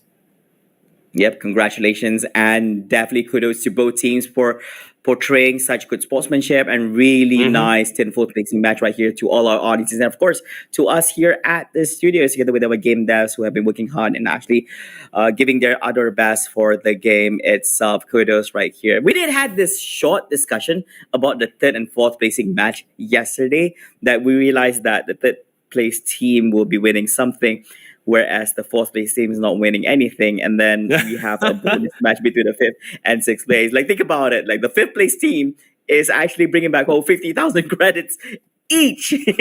Whereas the 4th place team, I don't want to. Well, Flavor, I can't blame them, right? Because like number 4 is a very auspicious number, right? in many languages, right? That's true. That's why nobody wants to be number 4. It's best to be number 5, but not number 4. You don't want to be right. there. Same for the elevators, right? They always go to 1, 2, 3, and then 3A, right? And then 5, 6, 7. I think we do that. I think, right? If the game devs are actually listening in, right? We have our main man right here, Rico, who's actually observing everything, all the actions happening throughout the whole game. And at the same time, he was also observing all the operations going on throughout the whole live stream. Yeah, probably we'll do something special. The first ever Eximius is the Frontline Esports Championship where we actually crowned the 4th place winner as a 3A place. Oh my goodness, I just realized that has never been done ever before in the history of esports championships. Yeah. Congratulations to Team Funky Clowns for winning 3/8 place in the Eximius Season Frontline Championships. But anyways, enough about all that. Thank you so much to all the teams. Thank you so much to all the viewers for actually watching. We're not done yet. We have come to the main event. Coming up right after this will be the grand finals. It'll be from Team 01 going up against Team S8N or Team Satan in a best of 5 series. And at the end of the day, the first team that actually gets 3 wins from that series will be crowned the winner and champion right here of the Spring Rumble for Eximius Seize the Frontlines. So you don't want to miss out on all those actions. Me and Leonard, we're going to be right back after this commercial breaks and be back introducing you these 2 amazing teams that we featured in grand finals very, very soon. We'll see you guys in a bit.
ladies. Oh yeah, and you gentlemen out there, welcome back to Eximius Sees the Frontline Spring Rumble. I forgot that part. It's my bad on this. We're back here at the studios, and it is the moment we have been waiting for. It is the highlight of highlights, the grand finale. This is the grand finals featuring the winner for semifinals one, crawling from the first round, going up against two of their opponents, and here making it first to the grand finals. It is none other than Team 01, and their opponents is going to be Team Satan. We have just won 2-0 earlier on in the first best of three series of the day against MBT Naga, which so happens to be the team that managed to get third place after winning 2-0 over Funky Clown. It is the grand finals, Leonard. It is finally here, and this time about for the first time ever, we're going to be witnessing a best of five series. It's gonna be crazy, right? Because this is we started this event with six of one of the best teams that our community has to offer, especially with the new veterinary system as well, to ensure there's some form of fairness at the same time. But of course, for some of us like to disagree or debate about it, because some players who are superior has superior firepower or commanding abilities, but just with lacking of event experience here doesn't allow them to be like fit in the role where whether that team will be stacked or not. But either way, regardless about it, let's quickly check out the map veto here to see what is going to be the first map to determine who will take this first game in this best of five series. And ladies and gentlemen, we're going quite the distance as we go through crossing as our first map here. Team 01 going with Eximius here, and Team Satan with GSF here. Now, Flavor, I know I asked you this the first time for another different team and a different series, but I'm going to ask you again. Which division is going to be your call here, for regardless of what faction it is here for either side here? Which one's your favorite, by the way, since you're seeing between both of these two teams? I think, okay, let's start with GSF side. I have this feeling that if you want to play for crossing, it depends. If you want to play by the pier, if you want to play by the crossroads, especially because it's very tight. You can actually play things out on there as well. But I think if it was me, I would probably play. It's going to be either armor or infantry here. I don't know. Playing fortification, it's a little bit tight, I would say. It still works, but I guess, I would play armor if I was on GSF side. Right. For Exron side, I'm guessing that I don't think I'm going to be playing stealth at all. Probably playing robotics or energy. This is like the two top choices. If I had to pick one for Exron, it's going to be energy, I suppose. They have the Sigma Ocular. We've seen that being played yesterday as well. It went out well, true. but of course it has its own flaws. Big stationary at one point. Yes, it does its work by it's just but updates from our good man Rico right here. It's going to be armor and robotics. So armor for GSF and robotics for Exron. This is going to be very interesting as well, because of the fact that although yes, most of the time the more favorite picks to or more rarely seen division being selected, especially for such a grand final event experience here, it has always been revolving around energy or stealth here. Mostly stealth here because of the landmines, and sometimes Phantom Assault does aid you in trying to get close to those tanks to actually try to get rid of them as well. And it passed well with the Sigma tank, not the Sigma Ocular. This is the Sigma tank with massive long lanes, long distance as well on the map of crossing. But they went for robotics. So in other words, there can only be one thing, right? In other words, Team 01 has already read the situation. They have already read and sort of predicted, like with their years of experience, months of gameplay, they know for sure there's a map, and of course we're knowing full well of their opponent commander Orange Pass, which they have played against multiple times in the lobbies and pub games here.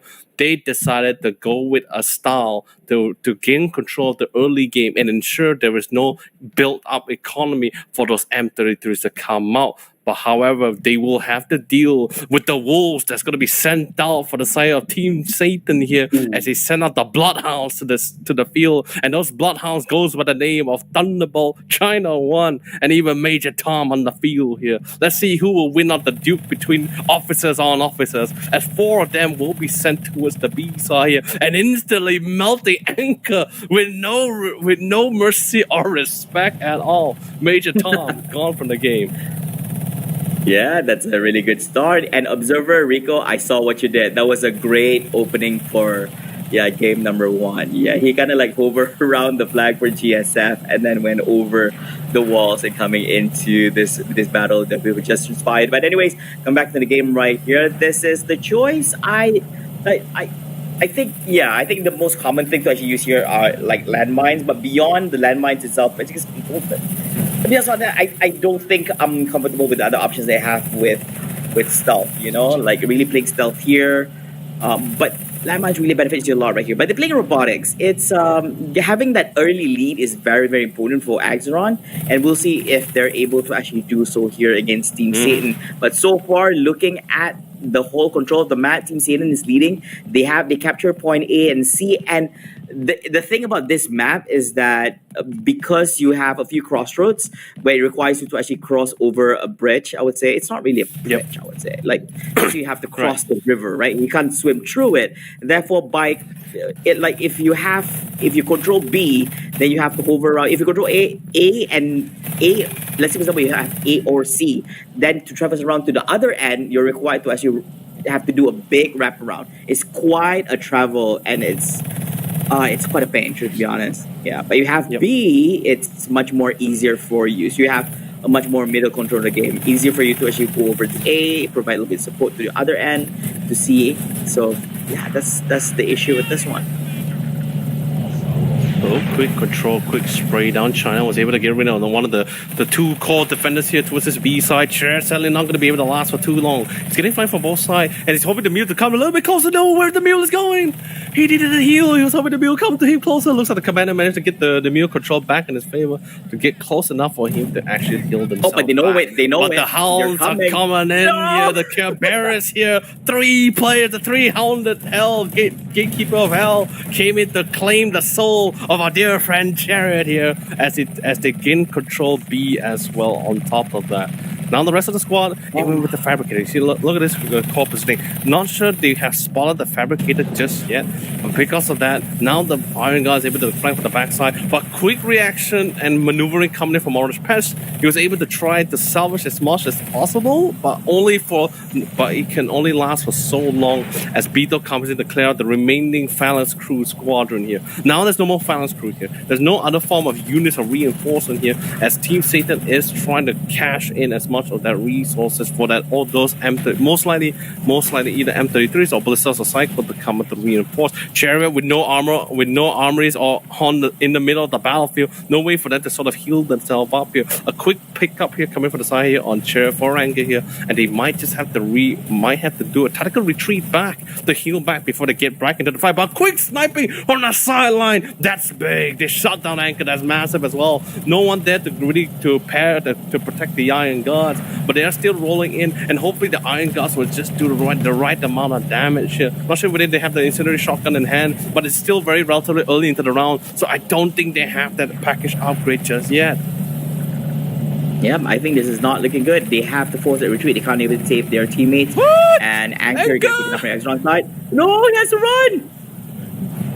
Okay, it's a little bit confusing because Anchor is not actually Anchor, and this is Anchor's tough. not Anchor. That's the IGN. So Anchor is Anvil, Beetle is Delta, Delta is Anchor, and Anvil is Beetle, and Chariot is Castle. Yeah, but in the game itself, but in the game they go by the call sign, so we'll just stick to the call sign. Yeah, exactly. They went with the call sign. So yeah, to get confused, it's like okay, because we also have the indicators on the top left as well. But yeah, but still, we're just gonna stick to the call signs here. Thunder. But flavor is great, right? Because like although yes, it's confusing and hard for us casters to determine who is who, but it's also the main goal for this is not to really mess with us casters. The real main goal for actually having their call signs being so secretive is just to at least to actually I guess the right word is to throwing them off, elude yeah. the members of Team Satan to not know who is who, so they don't have to decide who to prioritize on, because they definitely have a target to focus on, but they have no idea who is who, so they can't really prioritize. So in other words, they just have to kill every single player they see and hope that's the one they're aiming for. Delta barely could even get out of the entrance as Venom, and that's going to be, of course, China 1. Going to be able to shut him down before he even can get to the bomb site. Yeah, like, this is a very close match. It may not look like it based on Satan having that huge lead, 492 to 203, but still, Team 01 giving, I think so far, the only thing that managed to give a little bit of fight to Team Satan, and hopefully that we might be seeing, I mean, like, this is the grand finals. You're looking at the top two teams right now out of the 6 being featured in the competition, and we do expect some really good gameplays coming up from both ends. So coming back to all this, we see that a lot more stuffs are actually happening on the Exron side. They're dishing out with 6 of their scouts. They have 4 of the Iron Gods. They do have 1 unit of Rook Iron God, 3 mules. They are pumping it. But compared to whatever GSF size has as Satan, even though they don't have much, but they're actually doing slightly better with having 2 Marines. They have support crew and some of the other supporting units for there, and also 2 engineers and 3 Marines. They're going for long game. You know, Team Satan, as usual, since they are playing for Armory, they are going for the long game here, because of what this means is the fact that the Commander Orange Pass, it has so much confidence in China 1, Major Tom, and Thunder to hold their ground on the field of battle. He can actually go for mid game units. But on the other hand, for Team 01, I like the idea that as they actually not only for them actually going for robotics. Although yes, it sounds ballistic. Like why would you want to go like robotics on this map? There is a reason. Yeah. The reason why they want to go robotics is because one is to combat against the fire paralysis of the officers coming from Team Satan, but also at the same time they are still able to bring out Sigma tanks. We already see the research module being built up by Team 01 and even brought out the MCU. So Sigmas will definitely be coming out at the same time to deal with the armored tanks. That's going to be those M33s that's going to be thrown out by Team Satans. But the Iron Guards and the Iron Guard Core Repairers will have to deal with the players as they play side by side with the body systems here. Yeah, and I do feel that they will be playing some Templar plays as well. We did saw some of this happening yesterday, coming up from Team 01. We've seen this before, fully replacing all their scouts from the end.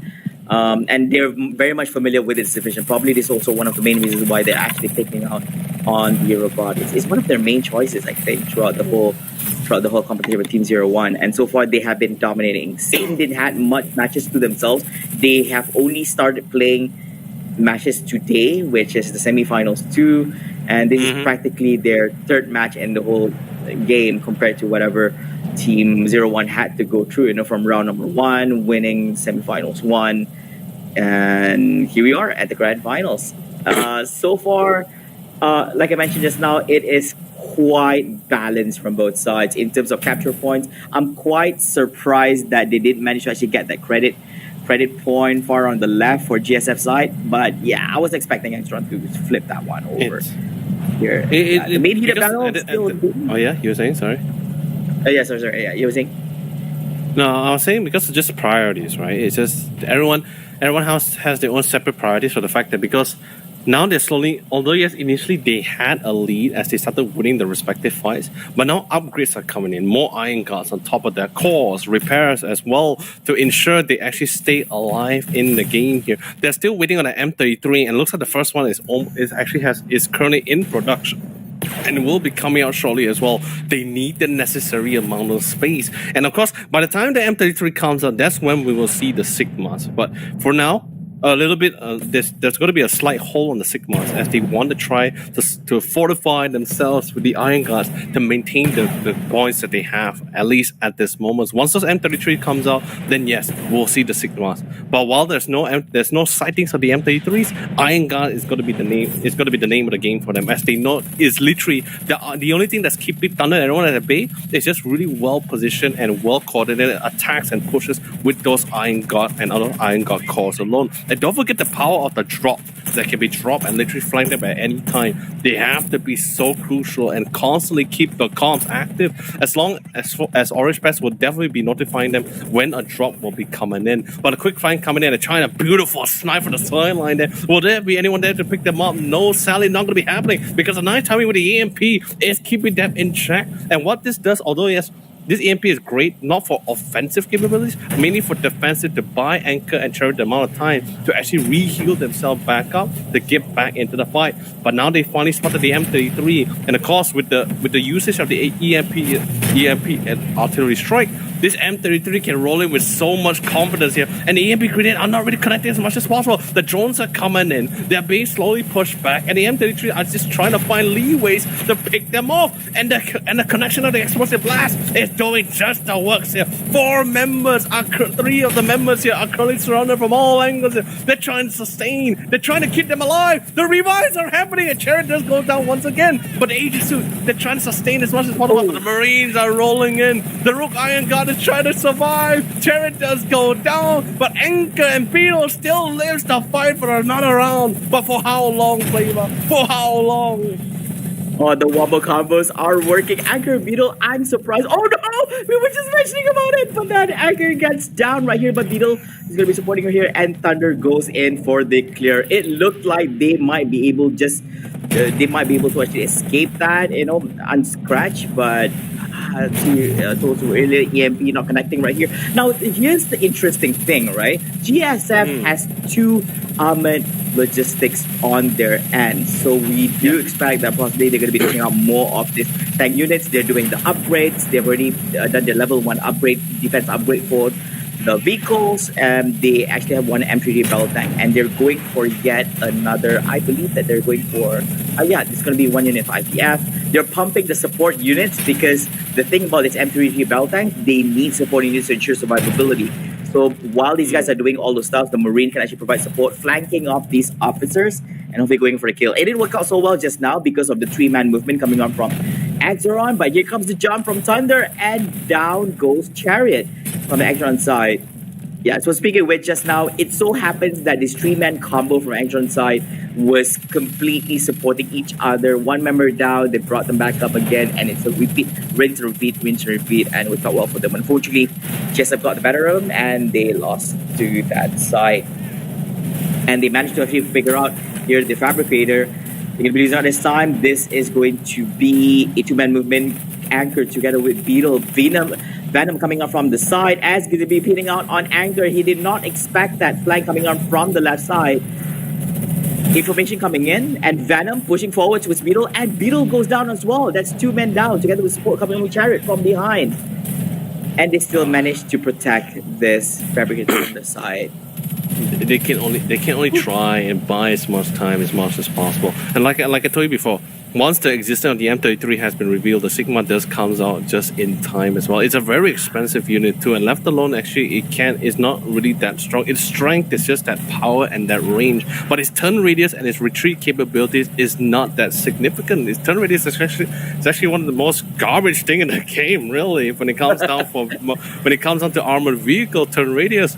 But either way, the Sigma is in place towards the middle lane. The existence is revealed, so he also knows for sure there will no longer be any more M33s going to that middle lane. However, because of the threat of the M33 that sort of set as the foundation for the rest of the officers to push in, now they're trying to fortify a forward frontier to deny Team 01 any point of entry. Look at where the positioning on the Phalanx crew on the minimap, right? There's Phalanx crew on the north side of the entrance. There's even an M33 currently handling towards the central part of the area, not on B, but on the central part of the entrance here. That the only way opening is the south.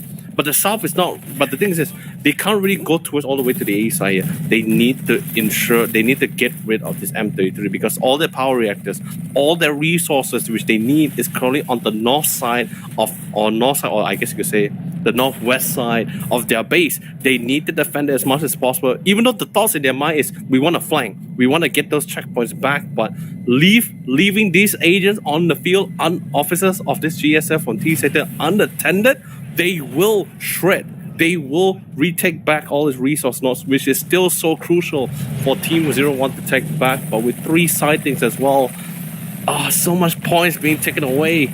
It just looks like it might be GG soon right here, Flavor.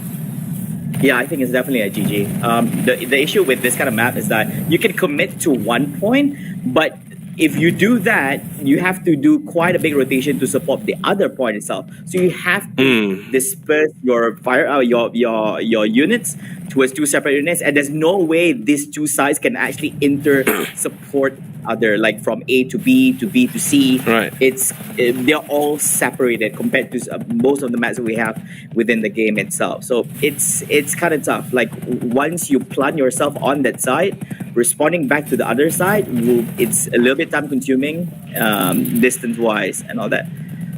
Yeah, it's GG. There's no way they can actually respond back. And even if you actually flip one of the sides, you need to flip two at the same time to stop this reduction of points. That was great. That was crazy. Too strong. Honestly, if you ask me, I feel like the turning point really to solidify that really solidified their win for Team City to really solidify their win in that round itself was really that M33 timing push here, because that EMP artillery, don't get me wrong, is not a bad call. It had a lot of good intention. It bought time. It kept the devil, literally the hellhounds at bay while the rest of the team was actually healing out with the mule that came in. But because of the EMP strike has been revealed and used, I can tell you this: Orange Pass was pretty much smiling with glee because M33 was ready. It was in the vicinity, and he said like, "No EMP, great. I'm rolling in, guys. This is it." That really broke the steel. That really broke the stalemate between everyone else. Because what a coincidence, I would say. Yes, it was just a coincidence. Hey, my M33. What I think the gods have been, Christmas shine on light on the. Christmas this really came early right there. Really good timing. It's either that. No, I mean, like I know we're gonna be calling it like you were lucky. I think that was. I'm not gonna say it's lucky. It's just a real coincidence. Probably he predicted the whole thing. It's like, I know that this is gonna happen. Therefore, ta-da.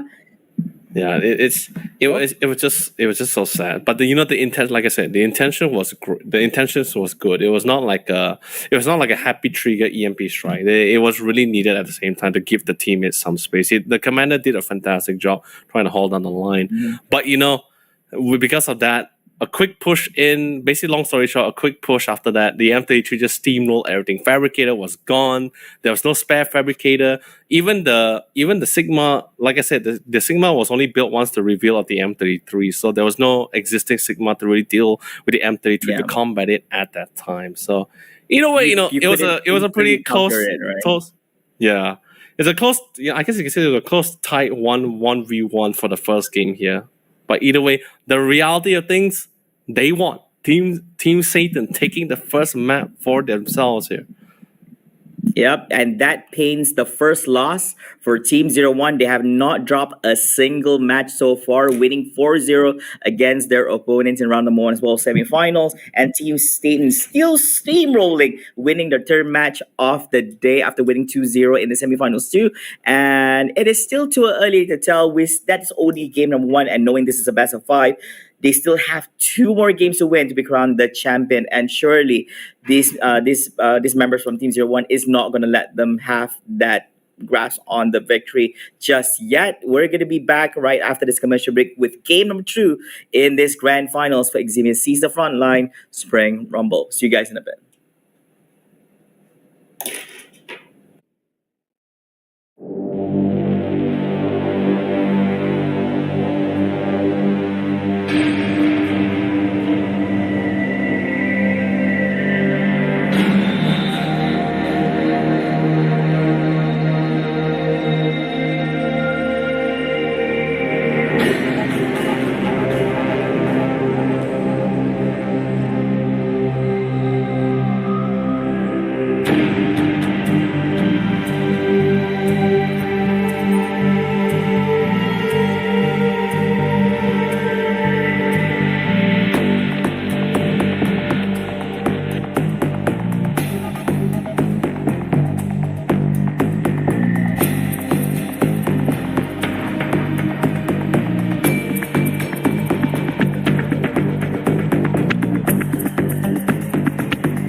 And this is the moment, ladies and gentlemen. Grand final material that we have witnessed here between both sides. Both the best of the best that our community has to offer here in this very event here. We started this event with 6 teams here, but finally, after through strives and practices and battles as well, blood and sweat has been committed to at the same time, we have finally fitted out to our best final 2. This is the Eximius Siege the Frontline Season 2 Nemesis Spring Rumble. I'm Leonard Lee, also known as Yola Lee. Joining me once again is Flavor, as we are here to broadcast you guys the grand finale between these 2 veteran teams as they go head to head for that one final prize. Flavor, teams will rise, but only one will rule here. So let's quickly bring up the map veto and let's quickly discuss further upon it. Yes, we shall, my good sir. Axron Industries by Team Satan this time about. And of course, GSF by Team 01. Axron batting out Sunday Mall. My apologies. Satan batting Sunday Mall. And Team 01 batting off for the crossing. And by default, or should it by randomizer, Academy been batting out. And their map of choice is going to be downtown. This is the second time, if not the third time, we're actually being featuring downtown as one of the maps. I guess, yeah, I think as a good early map, let's say, sure, I'm still fine. I'm just saving the rest of the other good maps for later. I'm expecting to see Central. But man, I'm so glad they went with crossing first. You know, like I hate that map a lot, to be honest. Yeah, I'm just naming the good ones. Central Academy for the deciding maps. I'm expecting this to actually be played out in match number 3 and match number 4, or even match number 5 if we were to get there, you know, like the final one as well. But yeah, this is game number 2. And remember that Team Satan has already won their first match, and they are just 2 shy wins away from actually win this whole thing in the bag. But of course, Team 01, they are not a team to be looked down upon because they have managed to crawl their way from the first round itself all the way to the grand finals and might just surprise us right here at game number 2. And it seems, my good sir, that my good sir, Mr. Rico, has already updated us that they will be playing Fortification, I guess, for GSF side. Yep. It's going to be Fortification versus with Robotics. You know, the crazy thing about this as well is that you must understand downtown, right? There's a lot of thinking that must come to play, right? Because B is the kind of area which is going to be great for Axron when it comes to robotics, because there's a lot more human factor that has to be involved when it really takes down that site. However, A and C is going to be subjected to heavy armor rolling in. This is how big the lane and how spacious it is. But then again, like I said, like what we discussed before, robotics, you have this as Axron, you have this really superior early power spike here with the 2 iron guard that comes out from the fabricator, and with the iron guard drop cores, by the way, not the normal iron guard cores, you're able to flank at very crucial timing here. You got this such an early game control here. You're gonna be able to sort of set the pace regardless of how the situation is going to be like, unless it is decided on the fact that Team 01 is able to win a lot of these duels and fights, and it seems like it's a little bit more consistent for now. Anchor does go down to the ground here. We still have Castle trying to sustain, or Delta in this case, trying to sustain as much as possible, and they do win out the fight. They shut down 2 core officers, but on the sideline, Delta gets sniped away and still alive. Chariot goes down here, and there's nothing he can really do about it. Thunderbolt comes in with a switcheroo with a pistol, and he constantly gets dominance as well. It's still 1v1. Chariot, Thunder, who survived? But Chariot takes it away as he rolls down the Thunder himself here, down to the ground, finish him off with a classic pistol as well here. But Chariot is still in the game. The mule just picked him up though, but this Chariot knows though. He has got a movement, he gets flanked from the sideline. He's currently in the pinch though. But then finally just goes down to the ground, but quick reinforcement. Flavor! Players are throwing bodies after bodies on this B side to gain some form of dominance. Once they respawn, they're back into the fight. Chariot goes down, but they're still trying to win. He's still there, but gets spotted, get the headshot he needed as well, and instantly revive 2 of his teammates back into the round. Point B is theirs for the taking, and they earn it with their own blood and rights. I did wonder, like, is it over? Like, are they coming again?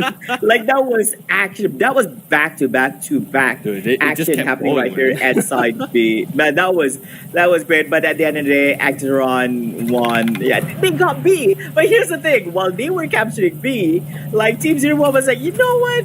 You take the win. Like they got themselves A and C. Yeah, they was like, yep, we lost that part. It's okay. When I'm checking this gaming right here. But that was really good action coming up from them. And I think this is not enough coming up from GSF side. Team 01, they won the B, they lost the A. It went to Team Satan this time about. And now they're competing for side B, which is very, very crucial, as you mentioned right here. It is still down. Chariot gets taken down right here. He still has space to be revived, but of course, they're going to prevent that from happening. The Marine is going off the right clicks, and he is out. Going on pursuing, going off to the high ground. Chariot still on this side of the map. Is there anyone guarding the B? In the meanwhile, we are observing here and following through. Still back to the B side. Thunder trying to make a change. He had an early, he was taken out from the game quite at an early stage, and he's now back here. And we trying to do something about it. They're gonna pin this down. The armory, it is still standing, not having the right weaponry, which is very, very crucial. Yeah, he's gonna leave. Yeah, it's still relatively early. They don't have the mule with them also as well, so they couldn't really get the right weaponry to deal with certain building or armory placement situation at this moment. But you see, the thing is this, right?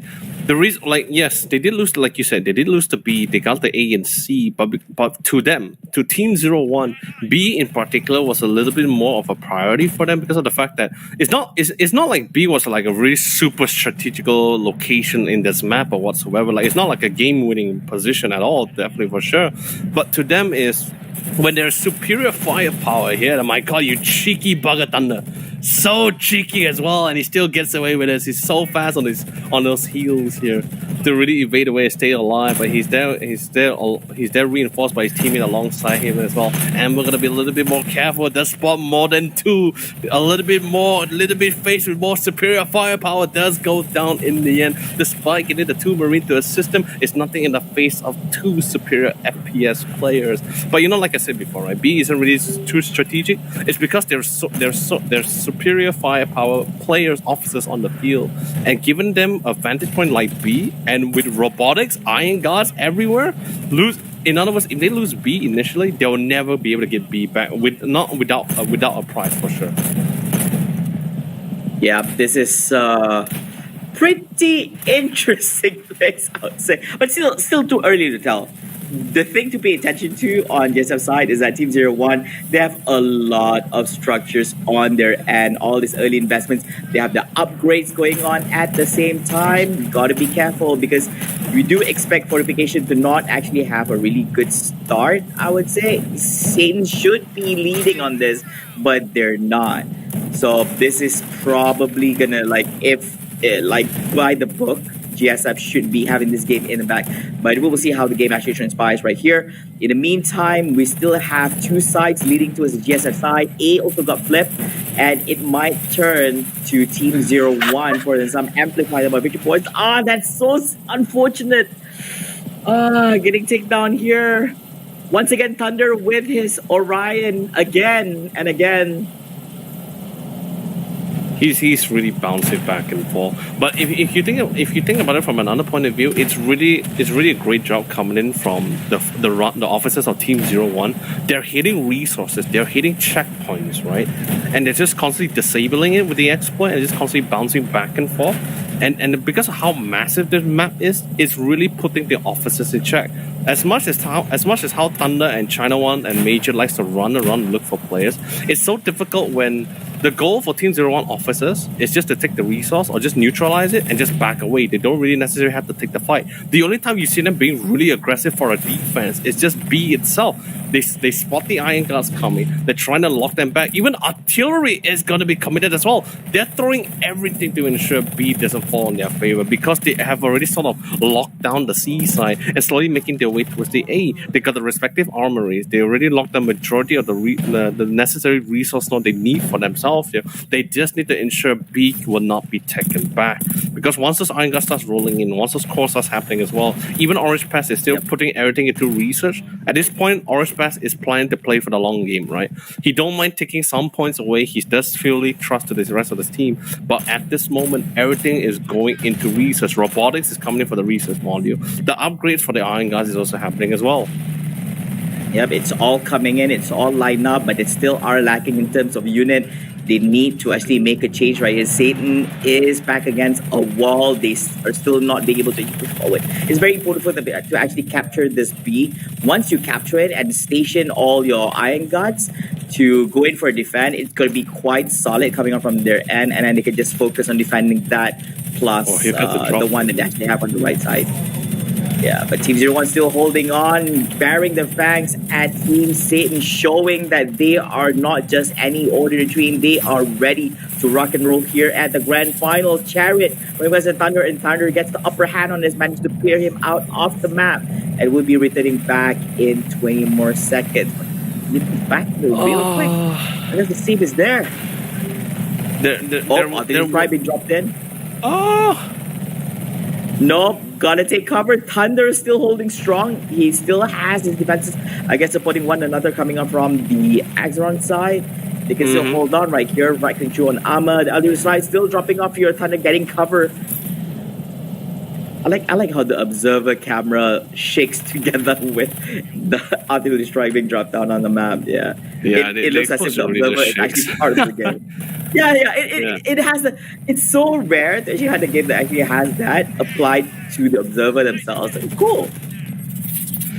Yeah, but coming on the other side, Bravo trying to sneak away and trying to get this A to maintain its neutrality here to ensure they don't get any more points, but they're still in the lead. Satan was able to take back the side because of the fact that not only with nice well coordination with the Iron Guard cores, and of course brave plays coming in from both Thunder and China One, but also at the same time they were also reinforced with the tier 2 reinforcement drops as well here. They're so able to keep them at bay, but Team 01 is still in the lead. And like I said, the strategy for them right now is to play around with just trying to ensure they don't get the necessary points. Always keep them on their feet. Always force them to rotate to one side to another here. And because this is robotics as well here, and they know Iron Guard is definitely going to be the core unit as well. And with that low mobility from the Iron Guard from the base of the fabricator all the way to the field, it's going to take a long time. Yeah, Orange Pass is not really Orange Pass. I'm not to say that he doesn't have the confidence to put the fabricator outside of the field, but in this kind of situation, especially with the pathing that he has, he cannot really afford to lose the fabricator this area. So the Iron Guards will be naturally walking out of the base, giving a lot of time for the GSF to really sort of preset and retake the sides, or even just to make it neutral. B is of course back in the control for the side of Team Satan, but A and C is gonna be the problem because, or I guess you could say A in particular, because this is where two three power reactors can be spotted from a distance. All they need is an armory, and silence can be coming in. But guess what? 3 Iron Guards and thunder. You know the call. When you hear the thunder, you better run, son. As Bravo absolutely cannot run away at the time. Scaramite comes in. Thank God there's no armory. If not, that those 3 power reactors towards that A side would have been lost. Yeah, I would not want to be just on the cycle against Thunder. He is being a pain in the you know what. But anyways, Yeah, look at this solid. Oh yeah, B being dropped here. Oh, yeah, you gotta watch out for the. China one found it. They found it. Yeah. All Venom chipping in from the sides here. They noticed them. Yeah, but so far all the shots are big focus in this small alley in between the 2 buildings. This barracks being a really good station out here. I've never expected barracks to be built on a basketball court. Yeah, I guess you got to do it. Whatever Chariot. floats the boat, right? Yeah, whatever floats the boat. Oh, Delta, he is down right here. Thunder back again for more. And as usual, big a nuisance. Thunder and Anchor moving forward. The Marine units is going to be here. But yeah, Thunder is not going to be having an issue. It's just Marines. Come on. You got to do better. If the officers can't take them down, what makes you think some mere Marines can actually do so on them? Moving forward, but Satan still, even though they were not having a really good start at the end in terms of victory points, but right now slowly but surely decreasing the victory points from Team 01. Is this the comeback from Team Satan in this game number 2? They're going with upgrades. They're also going with the mass production. I believe this is the mass production for robotics. Yes, mass production, custom rig command center. Yeah, for the end, it's also a level 3 defense upgrade, and together with 2 more Iron Guards, making a total of 5 for the side of Atron for Satan. Right now, Thunder is just constantly player hunting, right? Just constantly running back and forth. He's doing a great job. The thing is, like I said, now they found out where the racks is, where the motor crew is, this is best for Orange Pass, right? Because now he knows for the fact that there's definitely not going to be there's no armor for sure. Like, sure, M34s will reveal themselves later on, but he knows for the fact that this is all of their infantry. This is all their financial investment right here in this basketball court. Thunder just needs to get close enough. Even artillery and motor crews are coming in. Iron Guard cores are going to be dropped back to the back line, as there's no pre-setup as well. The phalanx crew wasn't able to change his position in time, and the EMP drops comes down to try to force them into the disarray, and the Iron Guard cores are shredding them all away.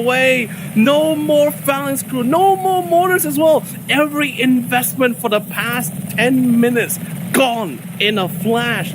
And that's all because of just one quick spot and a quick push towards the back line. The M34s are here, but it's a little bit more than too late. There's no way here to reinforce. If the M34 was there slightly earlier, then he could have dealt with the Iron Guard core drops, and we still have this racks. We will still have those motor crews. This is so sad. A little bit too late, I guess. I think it was kind of like really, really late. And I'm quite surprised they positioned these Iron Guards to be inside the building, so that when the M34 would actually arrive, they were like, hey, where are the units? And you need to go in from a certain angle so you see them. I guess with the building gone, you can actually see them right now. Yeah. I think having that vision is important. Meanwhile, Bravo gets taken down by Venom on the sidelines as well. Chariot provides support from behind. That's a really good flag. EMP being dropped as well on nothingness, I suppose. Oh, is that the M3 house on the side? It is! It is! But you can hear the EMP. Yep, that was for the MP4, so it's not going to be making any movements right here. It's just IFB passing by, trying to clear up all the units right here. Chariot, I think they're going to be forced to actually make a retreat, because the Marines are also coming up from the sidelines into that small alley and pushing them away. IFB is also in critical conditions. Got to make sure that one survives it out, and will provide support from behind at the same time. But Team 01, after having such a huge lead in terms of victory points, right now they are down to 131 left on their end, compared to Team Satan at 221, with a really good haul after having such a huge decrease from starting 500. M34 Hellspawn doing this post right here. I think it is still being stunned. from the EMP, hence not being able to actually making any progress here. It's so crazy, right? Once yeah, dude, like it's like once they lose a single foothold, right? That's pretty much it. No, but if I had to give credits, right, it really has to be Thunder, right? Because initially Thunder his role was just previously in the early stage of the game, Thunder was in a position where he constantly has to run between the checkpoints, but once he realized for the fact that Team 01 officers are just playing like this hit and run situation, not really in trying to gain massive control or try to fortify a location, they're just trying to make it neutral and fall back and play around B and C with that mortar crew. Thunder just decided alongside with China One, like, hey guys, my brother, let's not play by their rules. Let's try not to like just constantly shift between the checkpoint. Let's just run straight at them. We just find them, hunt them down, and it proved dividend as well. As one player at a time, slowly but surely, as they managed to remove one player at a time from the game, they sort of further increase their foothold, and that lead to China One finding that barracks towards the basketball court between their CC base and C checkpoint, and then literally the rest is history. As there's no player to literally left to defend, they tried to hold their ground in the alleyway, but Thunder with a brave push forward, full confidence in the firepower as well, shred the two players, making full use of the cloaking capabilities, and the rest is history. Yeah, that's the whole plan. I guess right now it's tough. I'm just observing the whole map and the movement right now. GSF Team 01 is going for B. They're not going for. I think they're trying to compete for the C. They're trying to defend the C, but at the same time as well, they can't afford to lose that one. They're trying to compete for the B, completely ignoring the A. I believe that they're sending a few units coming up from the sidelines as well, which is not going to work out so well for them. And they're short on time, down to 27 more victory points right here before the end of things. Chariot together with the Mule. Venom couldn't actually provide enough support for the Venom. Venom might be taking down. Anvil trying to chip in on Chariot, and Chariot goes down at the same time as well. Venom being brought up by the Mule and trying to see if he can actually do more damage right here to Anvil. He needs to be around to just go in for the defense. He doesn't have to do much right here. And also the Mule doing its job right here, trying to bring Chariot up on his knees. Double Mule gameplay is coming off here, but he is going to be taken down at the same time as well. Team 01 has come to a standstill because A is not yet flipped to any side. It's being put on neutral. Hopefully it is actually going towards the GSF side so that say in Bridgepoint's going to be reduced. But the Mule is going to be doing a little bit of capturing here. On the A side, it is going to flip to the Exron side. Yes, it is. And Team 01 once again on the chess clock. They need to flip it back. It's so hard, right? Like Mules, it's robotics as well. They're gonna be able to multitask here, right? In other words, the officers has a lot more playing field and less responsibility because of the Mules of the fact. And I think that was like the 6th time we saw the Mule. Yeah, 6th time on our broadcast cam that the Mule has literally been the MVP in keeping a lot of these officers alive on the field, regarding of revives or not. By the way, coming down, Chariot trying to find a nice entry before crashing down into the side, and he noticed for the fact that he's surrounded from all sides. I think this is just Chariot's last attempt at life. And Igar was inbound in his position. He tried to get into the side to try to defuse the bombs, the checkpoint on B, but there's just too many eye guns being preset. As exactly their nightmares came to life here. And Thunder, my God, if I had to say, the Thunder, the real nightmare here.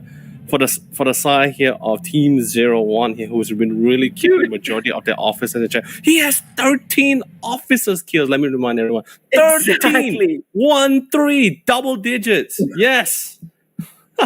While everybody else was trying to play their own game in the match, Thunder was like, you know what? I'm feeling a little bit itchy and I'm going to hunt down every single officer that I see. You know what? If I have the option, I might just go to their base and hunt out their commander, take him down.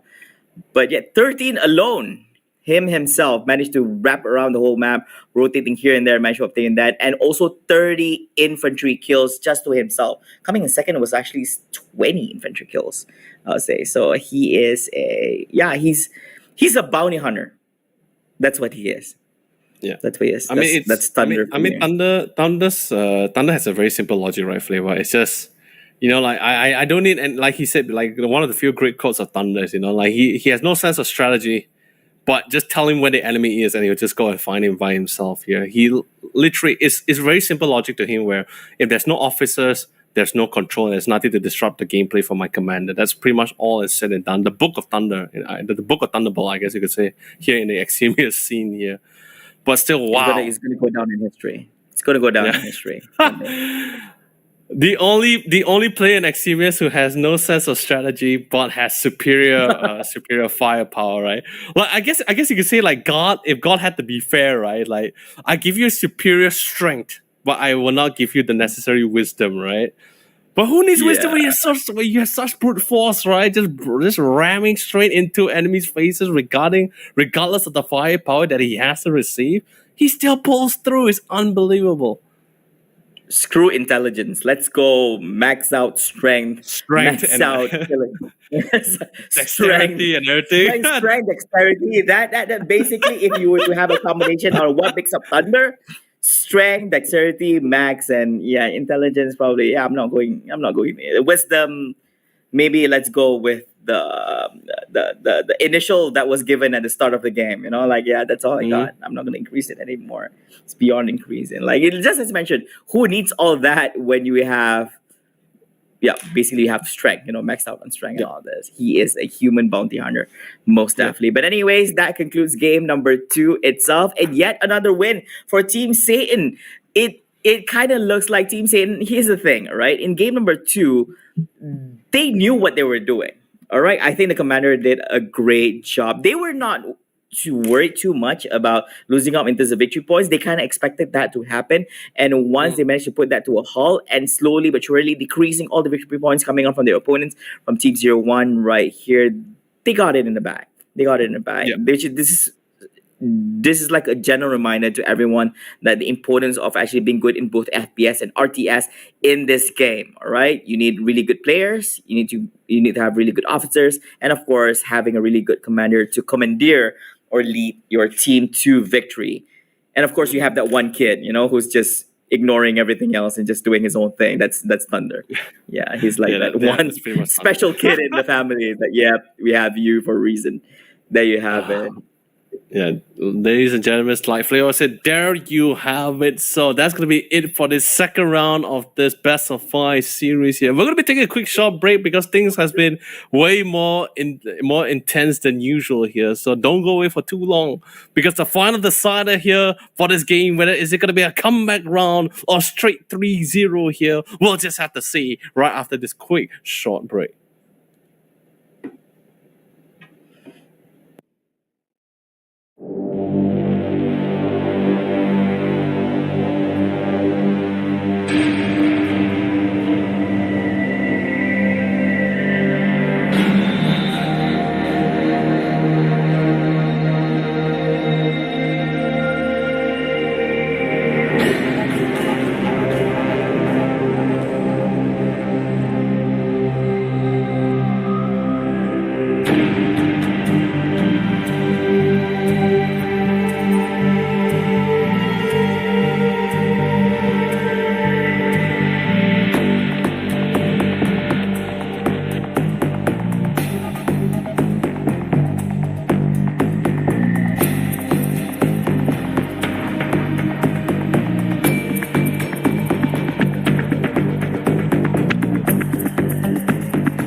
Ladies and gentlemen, the Spring Rumble continues right here at the studios as we have come forward with game number 3 in this best of 5 series, and things are not looking that good for Team 01 right here, because Team Satan so far has a 2-0 win over them, and they're just one shy game away from taking away with the first place for this championship itself. My name is Flavor, back here together at the studios together with my good buddy right here, YOLO Lee, doing commentaries for the event. Yeah, it's the crazy thing so far is that I think a lot of people just doesn't understand of how close a lot of these rounds are actually happening for the last 2 games that we have during this best of 5 series flavor. It's because like it literally all it took was just either one really great impact individual play, or just one little bit slip of a mistake that really just came in tumbling down here. That's pretty much how I can summarize for the last 2 rounds. That's going to be like, because other than that, both sides played fantastically. One superior in firepower paralysis, and the other has really great coordination, communication with the respective team alongside with the commander's utilities here and units at the same time. But either way, let's quickly bring out the map feeder to see whether this is going to be what's going to be the final map or the comeback map for Team 01, or is it going to be Team Satan here, and it's going to be on the map of the Academy. Flavor, this is the map which so far GSF hasn't been having the most funnest run so far. If we just talk about the win rate ratio so far in this event alone, Eximius is the one that's taking the top lead here so far. But let's just see whether that fate is going to be the same for the side here for Team 01 or Team Satan, as they already decided their faction, where Eximius is going to be on the side for Team Satan and Team 01 is going to be GSF. Yep, yes, sir. And based on that point itself, it seems that Satan being on the Axron side should be having a glimmer of hope, knowing that this map actually sides a little bit more on the Axron side. But I believe that Team 01 is able to actually make this a turnaround and make it into a win for this game number 3. You have to remember, will Academy be the map that actually ends this whole championship, or will this be a ray of opportunity for Team 01 to actually make a comeback and we are getting grinding into the whole competition? All right, and I do apologize. Okay, Leonard, I do hope that you remember what the divisions were, because I didn't catch that. Our dear friend Mr. Rico, he let us know that it is robotics and fortification here. All right, makes sense. Yeah, they're playing out robotics for Exron and fortification for GSF. It's a good call for both sides, Flavor. It really is a good call for both sides. Because, like, for one thing, he can't go armor. Armor takes a relatively too long. For the let's just start with GSF side first, right? In the division choice, right? He can't go armor even if he wanted to, because it takes relatively too long. And the anticipation of being a robotics pick coming out here, because robotics has just too much versatility and flexibility and power to play alongside with the additional 2 iron guards from the fabricators, and even with the fire paralysis of the officers.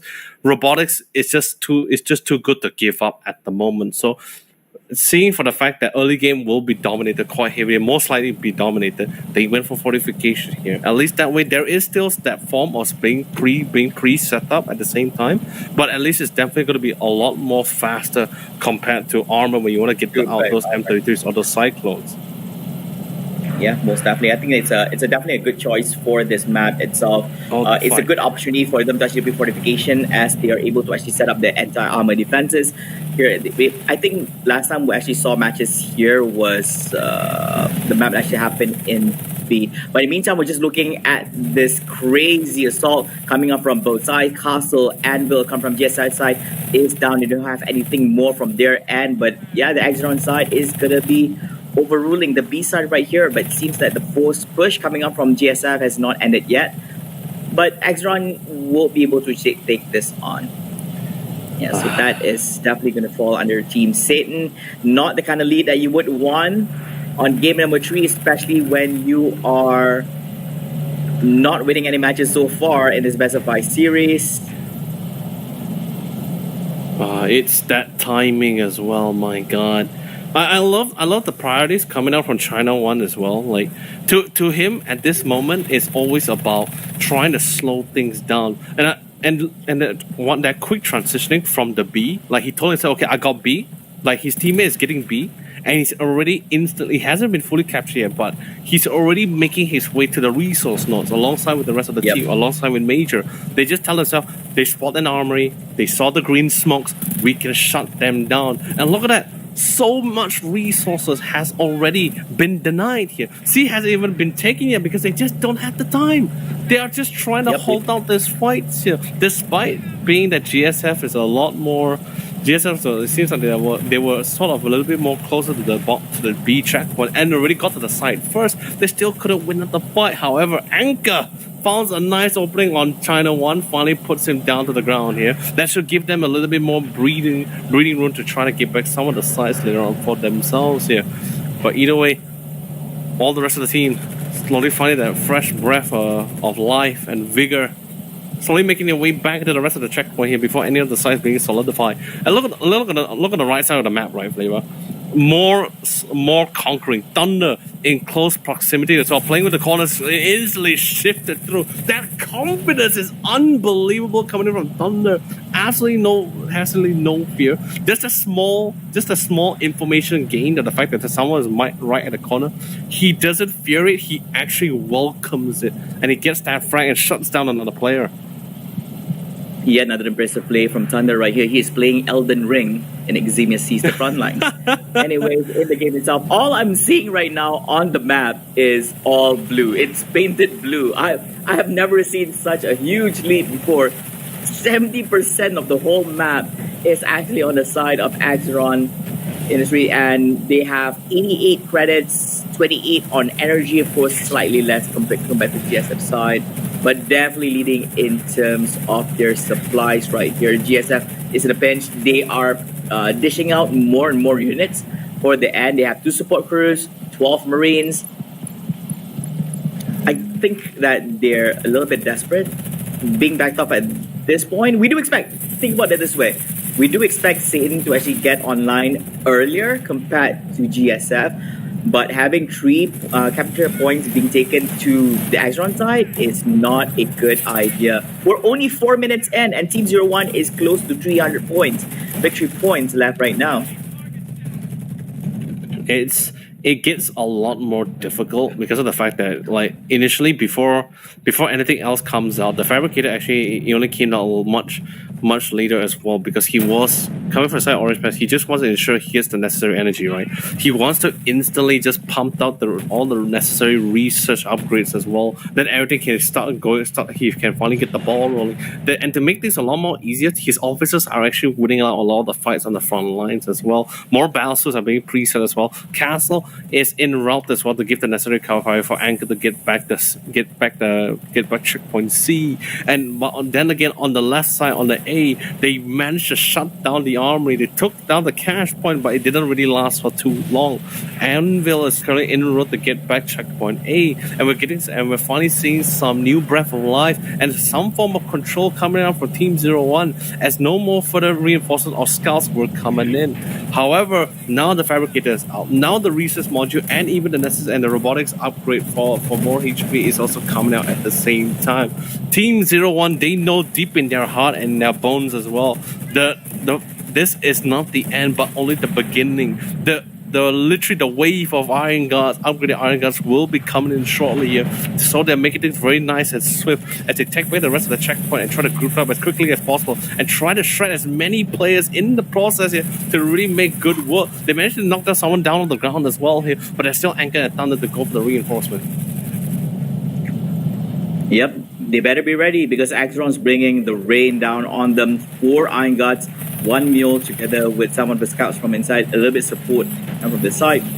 So quality over quantity. GSF managed to hold it on and managed to flip the whole thing on Team Satan from losing out so much victory points earlier on. Right now they managed to flip all A, B, and C over Team Satan. I guess it's also because Satan was kind of like holding back in terms of producing the units and more focus on the productions and also upgrades. And this is the payback. This is what you get for, having your priorities a little, shifted to somewhere else and Team 01 kind of like, yeah, they kind of punish them in a way. So now the offense is being turned to a Team Satan side. They're responsible for doing that, and I believe they're really good at doing so. But in a game like this, being on the defensive side is actually a much easier task compared to going on an offense, I would say. Ooh. Yep. In the meantime, this is actually in side A. Very pinnacle right here. I think Azron might just be able to flip this. They also have the Iron Guards on standby on the outside, and there's no other supporting role here. Castle might not be able to actually make it in time. So Mule coming in from the side here. Yep, Castle making a solo movement here. He will not make it in time. Will he be able to actually stop it before the flip actually happens? He's gonna stop the Mule, but yep, A is going to its Azron right now. And, oh no! What happened? Wait, he got chipped by the Iron Guard? No, because the thing is, he was not able to spot the Iron Guard in the checkpoint itself because he was already sort of being pinned by another Iron Guard across the lane. He thought for a fact, okay, if I want to evade from being befallen by that Iron Guard from the second floor, I best jump down. But when he jumped down mid-air, he saw an Iron Guard hiding at the side of the red containers, and it's like, and that was pretty much it. That was pretty much dead. Thunder finds one. He's still invisible. He has to sort of it, but thank God for the Marine. He actually blocked majority of the shot and kept the man alive. Thunder no choice, had to retreat back. Not ideal. Artillery and the motor crew finally does come down as well. The shock threat does finally keep Anchor in place to keep Thunder alive. He throws in the illusions of the hologram here, but finally gets spotted out. Anchor needs to win this fight. He takes a little bit too much damage, and Thunder with the SMG in hand sprays and he prays while he runs a gun through the site. And that's going to be a B checkpoint for the taking. 3 sites most likely back in the favor here for Team Satans here, and more upgrades is currently inbound. Currently we see Orange Press pumping in a couple of more scouts to reinforce the battlefield here. Although yes, there are defensive phalanx crew and even Angelo squads being preset, but China won, taking a chapter out of H-Bombs and Pikitoka's book here, hitting those resource nodes here, and very soon Thunder will be joining in suit here. But I think Thunder is a little bit more focused on hunting those players like the bounty hunter he is. Yeah, that's all what he's doing. Capturing points, not his kind of thing. You guys do all that dirty, like, all that boring stuff. I'm just gonna whoa. Calm down. Okay, Thunder getting his up position right here. There's actually a supporting crew just above, just next to him. Oh, artillery strike in the face, and Thunder is gone together with Anchor coming on from the Actron side. Team 01 means business this time about, and I do believe that this is the closest so far we've had out of all 3 matches. Team 01 at 201 versus 301 on Team Satan. Venom just laser beaming on that armory. Is it the armory? Can he actually shoot it from this side? He's measuring the barracks. He's trying to get rid of the barracks. Oh yeah, the barracks. Yeah, he's just over there. Yep, the barrack is gone. At this point, right, it's like they're trying to avoid the team fights, right? Like Team 01 officers, they're trying to avoid a head front confrontation, right? Because of the thing is this is firepower. They sort of realize it for 2 rounds in a row. Firepower is not really in their favor. It's definitely more superior for the side of Team Satan. But the problem is, if they, as much as they avoid these team fights and constantly fall back, it means that there's more space. There's more aerial means of control here. That's pretty much why you can see like how China 1 has an opportunity to actually measure that racks there. There's no more form of control. Every side has been dominated the more times they fall back, the more space is being created and more windows of opportunity being laid waste and set for Team Satans.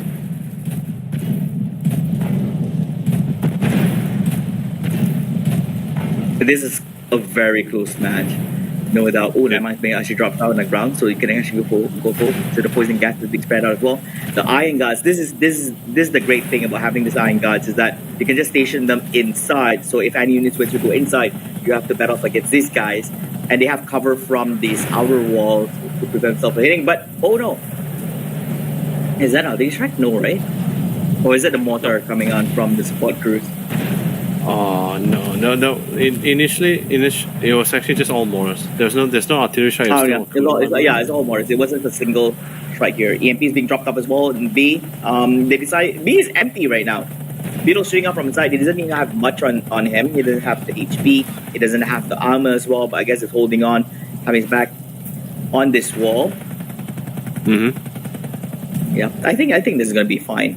But Team 01, they are, even though they are actually losing out in terms of points right now, they still have more capture points. They have the A and C. The B is still stuck on neutral. So this battle that's happening right now in A is very, very crucial because you see the capture point there is actually on lower ground. But anyone who goes down there gets spotted out by the people from the high ground on the other side. Oh no! So you see on this side. Was that like a bad? Oh, the iron gun is being dropped here, and Anchor is sitting here by the sides as well. Anchor gets down. Dude, the worst part about it was that the anger drop was fantastic, but the natural reaction coming in from the officers on the field for the GSF side is to pop the drones, to pop the scarab mine. The scarab mine was fine, it's definitely fine, but the crucial one was the drones. But following in suit with the drop, he also dropped the repair drone. So the Ace Vanguard drone was more focused on the repair drone instead of the iron guards, and they just literally went and started shredding Anchor and the rest of the squads. It's so unfortunate for that one, and in other words, they just lost total control of that entirely. A really nice timing drop coming from Maurice Pence there. But that also did force a full commitment of 3 officers to literally get back the A side, and that is exactly what has happened. B is still a little bit neutral here, so no points is going to go to either side. But let's just see for how long though. Castle is actually trying to win out the fight against China 1. China 1 actually got hacked, Actually, sorry, he didn't get hacked. It looks like he got hacked, but the icon was actually something different. Sorry, my bad.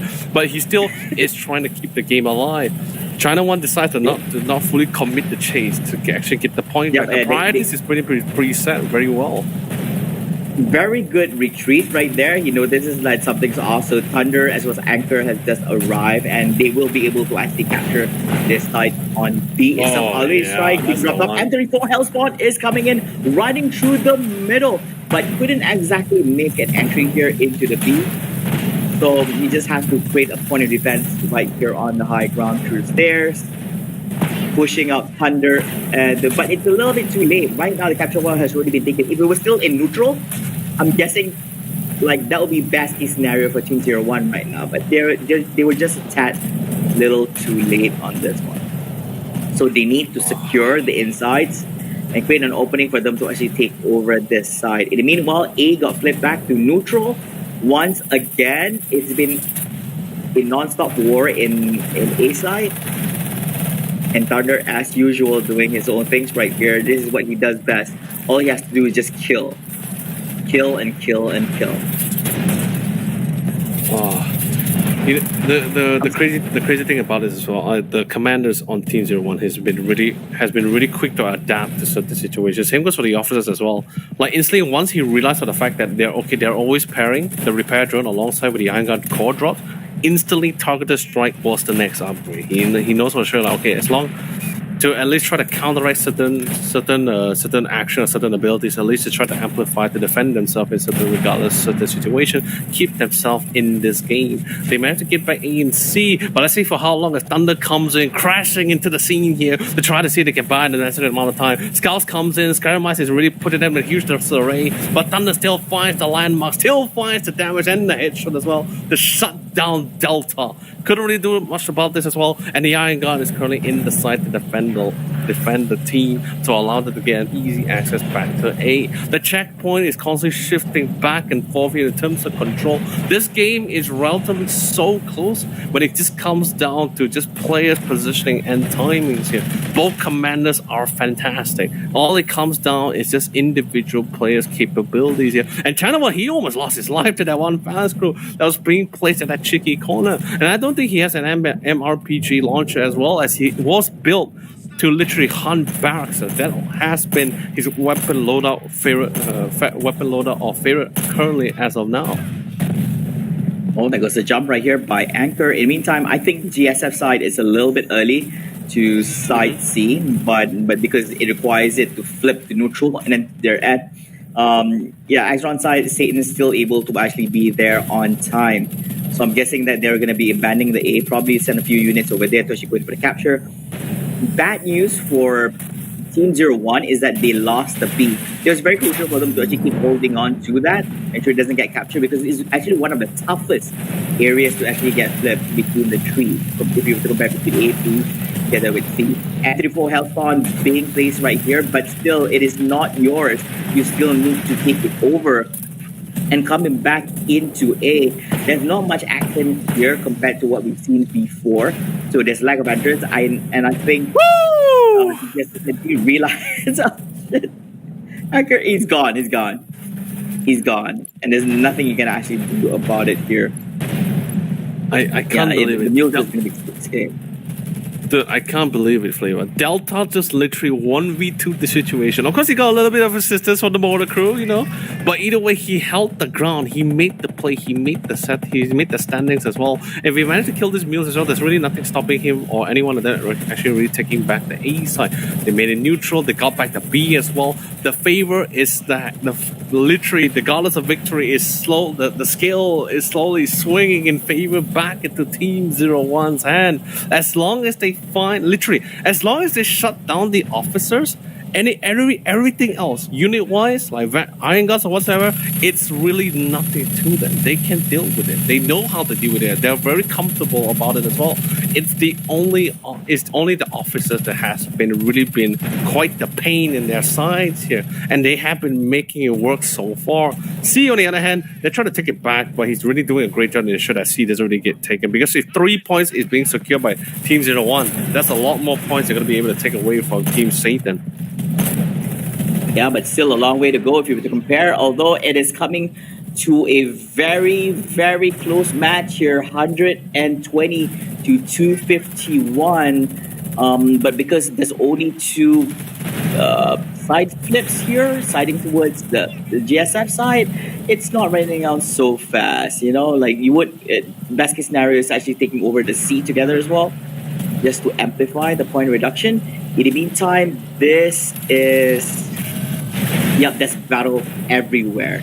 And GSF, once again, they managed to recapture back the B, which is very, very crucial for them. And right now, they need to disperse these troops to actually go to A and C. And I believe that M34 Hellspawn has really found its place in protecting the rounds of B. So now their main focus is actually to defend both A and C. Right? This is close. This is very, very close. It's so close, and now even Thunder is having a really tough time. He might have to change his weapon loadout to try to answer for some scenarios of this situation, because the reason why I say it's so difficult for Thunder to get into those sites right now is because of those Phalanx Crew settings, right? Now on top of Phalanx Crew, there's even M34s at the same time. If he were to reveal his location, he's actually definitely going to be forced back at the same time. But look at this battle between Beetle. He's trying to do his best. He's getting so much information and doing a massive amount of damage towards all these scouts. The scouts are gone. Majority, only 5 remains here. But at least he gives the notification to his team. 7 Iron Guards, Laser Knights. They're inbound to the location as well. Thunder quickly switches off towards the A side here, as he really want to try to take the win. The Scarab is doing it as well. It's just straight spray down, and Thunder goes down to the ground. The Scarab is doing the work. The magic is happening. The magician is keeping things alive, and he solves it out with his 1v2 market deal. And he's very satisfied with the customer service as well. He holds his ground on the staircase here, and he keeps the game alive and going. Now Team Satan, Chariot, very soon will follow here, but Anvil on the outside will fall as the Iron Guard infantry is rolling in from the sideline. There's a lot of threats. He's trying to clear out as much as possible, and he does! A miracle has came, Flavor! The priorities came in. I love it. Delta decided, you know what, I can't deal with the Iron Guards, but I can definitely do something about those scouts. And with those scouts dying, even though they conquered A, but they can't take it back. Yep, that's true. I think they realize that it's a much easier fight to actually go up against Marines here, so rather than going up against the Iron Guard. So I guess Scouts versus Iron Guard, let's go with Scouts. Amazing job by Anchor and clearing up on Phantom, taking out on China 1. Artillery strikes all over. This is how heated A is going off right now, but there's not much units, Big Station. We have the double Buell movement together with Chariot. You know, all these units moving in position, but there's no sight of any units from the GSF for A. So is this really as easy as it looks? I highly doubt it. Surely they have already placed somebody to actually provide some kind of protection. Oh my god, the Mortis is great. But look at Orange Pest's decision right now. He realized the threat of the Mortis. He realized how the nuisance of the finance crew, as well as it is also denying his own personal officer. He's sending everything to the back line. Everything. Nothing to hold on the sides. He told him, I believe he told his officers on the comm saying like, you guys take the sides, you guys use the mules as well. I'm just sending every personnel to that back line. Beetle tried to hold his ground, but I think he bit a little bit more than he could chew here and will lose his life. 3 officers inbound towards the seaside here. They have to prep for this defense. But what's happening on the combat on the right side of the base though? There's literally the herd of Iron Guards rolling in alongside with the laser knight and the scouts. We did lose. Okay, apparently on the scoreboard on the units, no more laser knights. All will fall. Only left with 2 Iron Guards, and more scouts are currently inbuilt on the way. They're losing a lot of units here, and will have found no succession on top of it as well. Venom and Anchor having a tough time going in. There's literally a phalanx crew on the side and even on the platform. They can't find any entry at all. They're being denied from every corner and angle. B seems like the grand opening, but they will have to deal with mortar crew and even artillery here. What is the call? They did try to send Iron Guards at the back line. Didn't work at all. Now they can really hope for the fact that for this tier 3 reinforcement, they try to turn things around. The Omicron light tank is currently at present. Piranha chair is being locked down. The point defenses comes in. He needs to try to pop it away with the G-12, maybe even with the Mazer. But look at that defensive Scarab Mine. Poor man. Down to the ground, even whatever scouts are assigned to him as well is gone and dead to rights. Yeah, they have to stop this. Satan is down to 76 points right now, but A and B are both neutral at the same time, and with only C on the GSF side, I think they've done good enough. They managed to hold the ground for the longest time and managed to reduce Satan's points all the way until this much. It is not looking good. This may be the first win for Team 01 in this game number 3. Too early to tell, but still right here, the Ace drone just right clicking. Man, that is just brutal. Imagine getting yourself chased down by some drones just shooting at you instead of getting hit by the officers themselves. That is nuts. Venom still trying to get a little bit of action moving forward. This is on the C side of things, trying to get down on Anchor. Anchor going for the jump, it misses. He tried to go for the push. Oh! Can he do it? Both of them still down on armor. Oh no, Venom is still surviving true right here. This is a battle. Truly a battle of wits. Where Venom doesn't have much from his end, and he is going to get taken down instead. And Satan, they are going down fast. 25 more points to go, Leonard. This might be it. This might be the victory that Team 01 is looking for, and B is still available. This is getting a little more closer. They just need to take 1 point. Team Satan is trying to look for that entry, that opening. It's all over the tier 3. It's still not enough. There's too much Scarab Mines. There's too much turrets. There's too much phalanxes. Every entry has been denied. This is Team 01 saying, Team Satan, we're not out of the game just yet. Go back to the pits of hell from whence you came. And ladies and gentlemen, this game continues on to round number 4. It's not going to be a 3-0 here. It's going to be a 2-1. That's the conclusion. That's the current reality of things, Flavor. That's the grand finals that we're looking for right here. Finally, a comeback from Team 01, showing that they are worthy of being here in the grand finals, going up against Team Satan.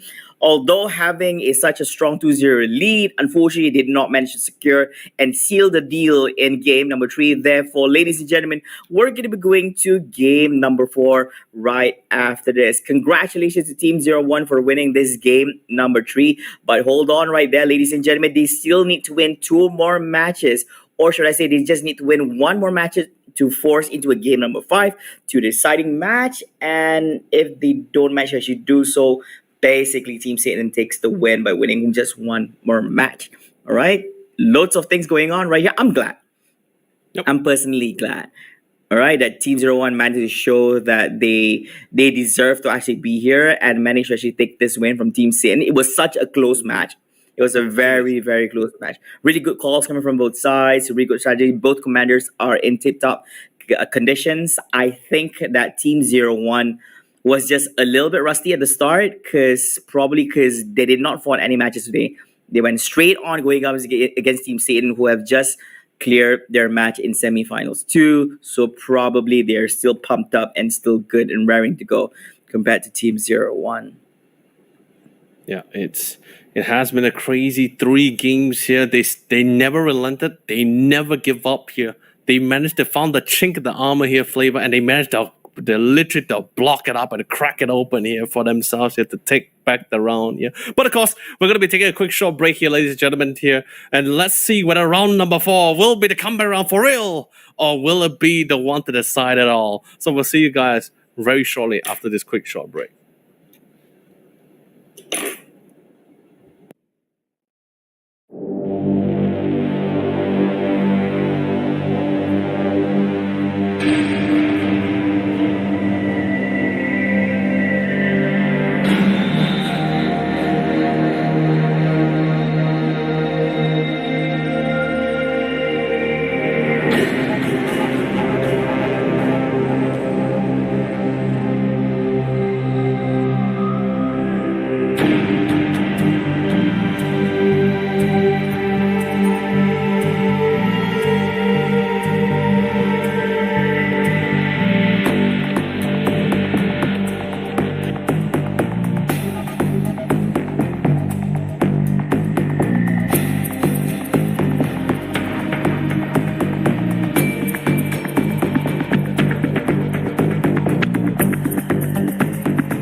Ladies and gentlemen, fellow Eximius enthusiasts all around, this is the moment. This is where literally at this moment, team number one is currently on a tightrope here, dancing on a tightrope, trying to keep themselves in this game here. And at the same time, as Flavor salutes the boys, we still have that dominant lead coming in from Team Satan here. The Devil was not happy as they were being denied their 3-0 victory here. But then, of course, Flavor, they are still in the lead here. So it's 2-1. This is the fourth map. We wanted it, we got it. It's grand finals. So let's quickly check on the map veto to see what is our fourth map going to be. All right, we've discussed this as well, and Satan on Exron yet again. Oh, it's going to be downtown. Yeah, Team GSF, Team 01 is going to be in 0-1. They ban off the crossing, Satan banning the academy, and Central being kicked out from the selections, and they're going to be playing in downtown. Whew. I still remember previously when we actually had a discussion about the previous map actually siding more towards the Exron side, but unfortunately, like there's very little chance. Like, I mean, we're not talking about little chance. We're talking about win rates, right, on the map, and it was siding more on the Exron side compared to GSF. But I guess Team 01 has proven us wrong. But downtown, what's the play here? What's going to be beneficial towards GSF compared to Exron in this map, Leonard? It's very plain and simple. Like just seeing the ban coming in from Team Satan for Academy, it just tells a lot of things on the fact that they really dislike a map where it's like where point of entries are either too open or too compact, and only very few to really combat around here. And no flanking maneuvers, by the way. Really, there's no flanking maneuvers at all on that map as itself. It's literally a single great wall of phalanxes, M34s, and even just players just locking down key compact entry points and literally just throw a bunch of scatter mines. Do you know how much damage scatter mines was literally doing in that round itself? It must have been massive. But on downtown, Flavor, it's a very different story. Downtown, very massive map. There's a lot of cheeky mouse entries and flanking maneuvers and alleyways that both players or FPS player officers can fully utilize to their full potential here. They love it, they want it, and they definitely got it again. They did win it. They did win it on this map before this on round number 2 here, but it was I guess you could say it was sort of a very costly win, because it really all it took was just one slip or losing out one team fight, and that caused them to lose everything. That's how punishing it is for GSL going in with fortification, because they are playing with mortar crews and everything, all their setups is bygones. But like I said, let bygones be bygones. This is a fresh new round here, and I guess you could say the greatest teacher is failure here or lost here. So they pretty much have I guess you could say they have a teaser or trailer on how the battle will be like on downtown. Let's see how it goes for round number 2 here. Will this be the comeback round, Flavor, don't you think here, or will they just end it here and now? I think that Team 01 is not gonna stop just by winning one match. They want to go all the way, and they might just be able to actually force this game number 5 upon Team Satan. But anyways, we're jumping into the game itself. So the choice of division from both sides, GSF, they're playing fortification yet again. I believe that it has been non-stop fortifications for every single GSF picks. And for Exron side, it is going to be robotic for Team Satan. Oh, look at that. Three power reactors in the works, right? Just instantly, he just wants to get a lot. And once again, Orange has been doing this for the past few rounds. He prioritizes and wants to maximize the timings when it comes to push out all of those units with the necessary upgrades as well. Level 1 Iron Guards is definitely not what he's trying to aim for. He wants to get them a lot more buff here. He wants them beefy. He wants them out in the front to sustain it long enough. And looks like even Thunder and Anvil is currently on the field itself towards the B side and already managed to get to the top floor. They managed to get that high ground advantage. And Thunder, he's not letting any of these guys go through alive. They're just constantly hunting them down. 2 officers has already been removed from the game here. Where's the third? That's the real question. And look at the minimap as well. Currently, Orange Pass is on the hunt. He wants to ensure all these resources is back in this favor here. But then again, if Chad is able to shut him down though, finds out that he's actually right out here in the open, then that would be great, because it does slow things down, but doesn't really stop the action coming in here. Still early to tell right here, but still two sides not being flipped up to any other side. Team 0-1 leading up, but just having that C side. Team Satan. I think that the thing about GSF is that it's pretty standard in terms of structural building. It's always and always going for the usual builds they want to do from there. And they always want to start off with the structures. They want to focus on that as well. There was Spice Hunters.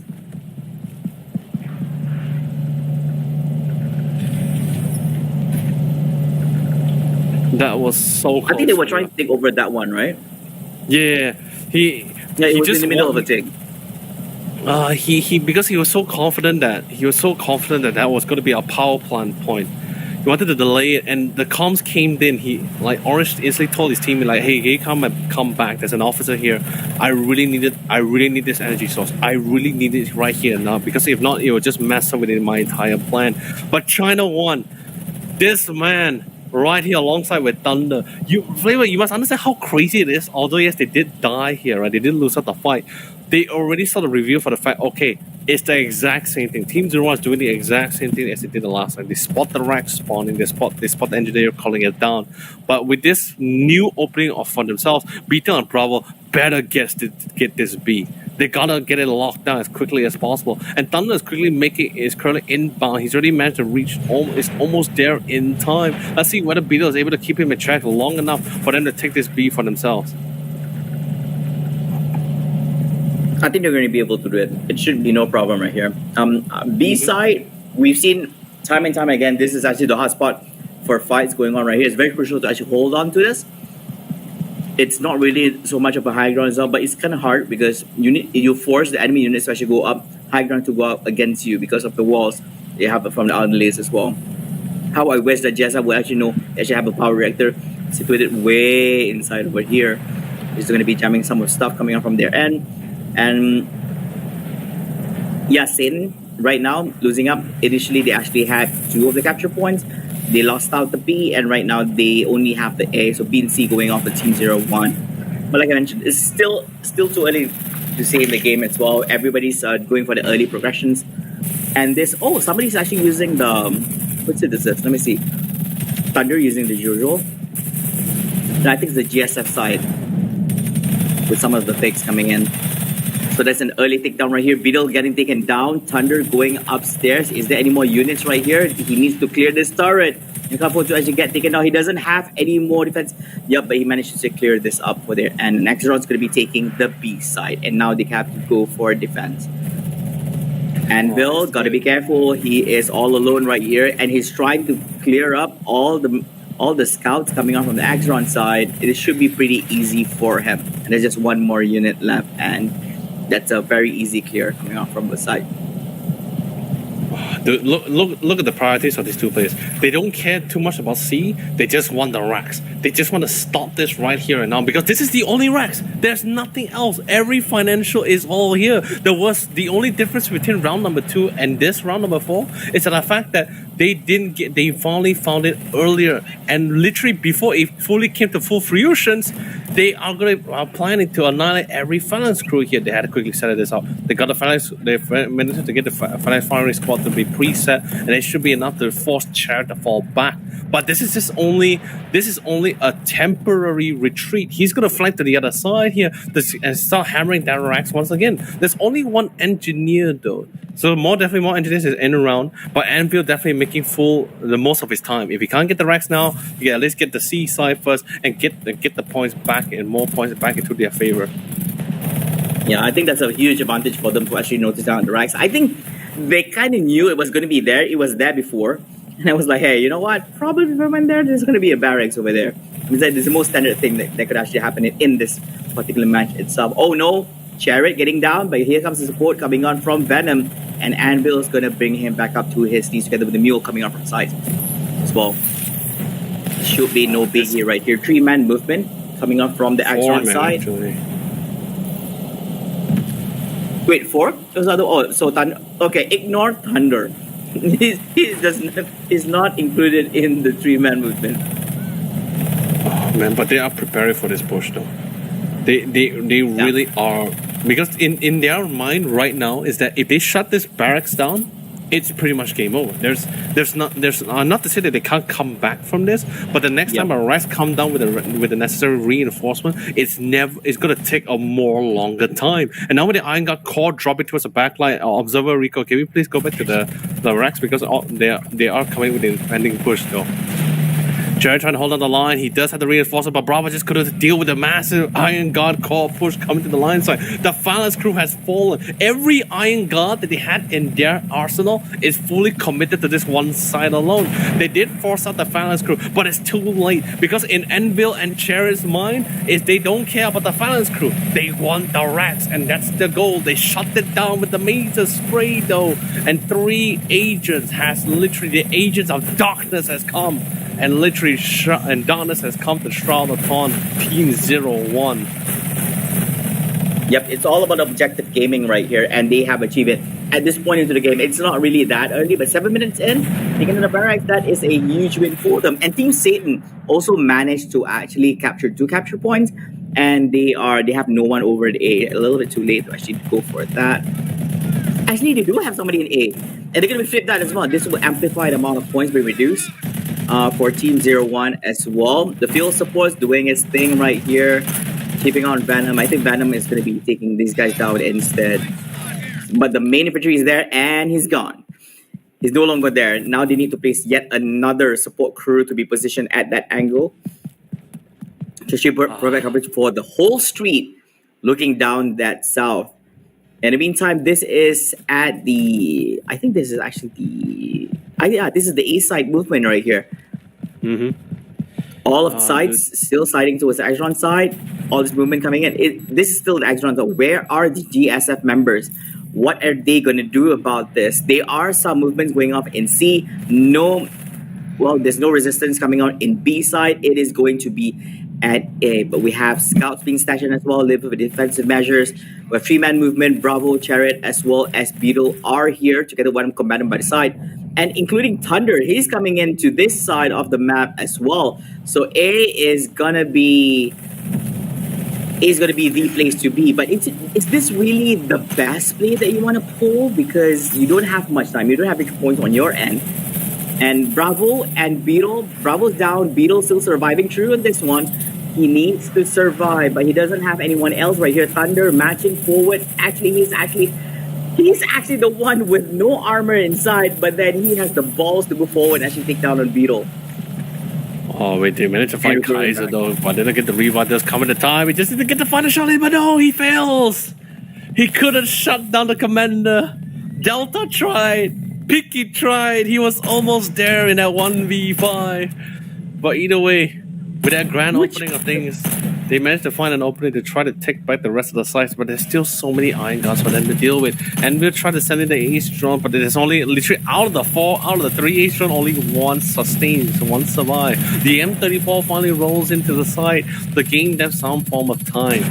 With this, at least, C should be up for the taking by the hands of Envil here. And the barracks has finally been redeployed. But during that time, Flavor, 150 points was taken away from them during the period with the Rex while it was being rebuilt and being redeployed once again. Hopefully this time they can find some breath of new life, especially since it's with the tier 2 reinforcement as well. It should sort of aid them in such a situation, but they gotta be careful because Orange Path did leave a couple of nasty surprises in some of these alleyways and has been dropping some of the field supports that's currently inbound to the other side.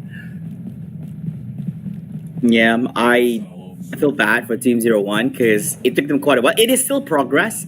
At least they did manage to get C. It's important to actually take down 1, so at least your victory points don't get lose out too fast on this.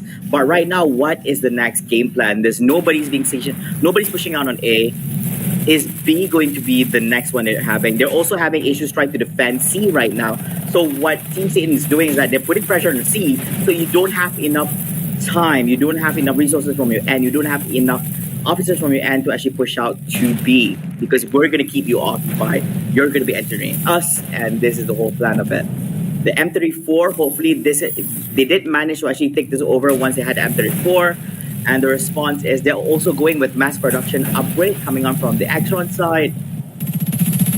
It's just, yeah, so the 100, barely in 100 100-point mark right now for Team 01, and Hellspawn is making the battlefield look like hell. Well, almost. With fires everywhere right here, with the fireballs being shot from a distance. Kaiser, which is the, by the way, Orange Pass and Battle Commander on the field itself. And because of how stretched out and big the map is, it sort of dictates that he just really wanted to ensure those sites are being controlled and being contained here.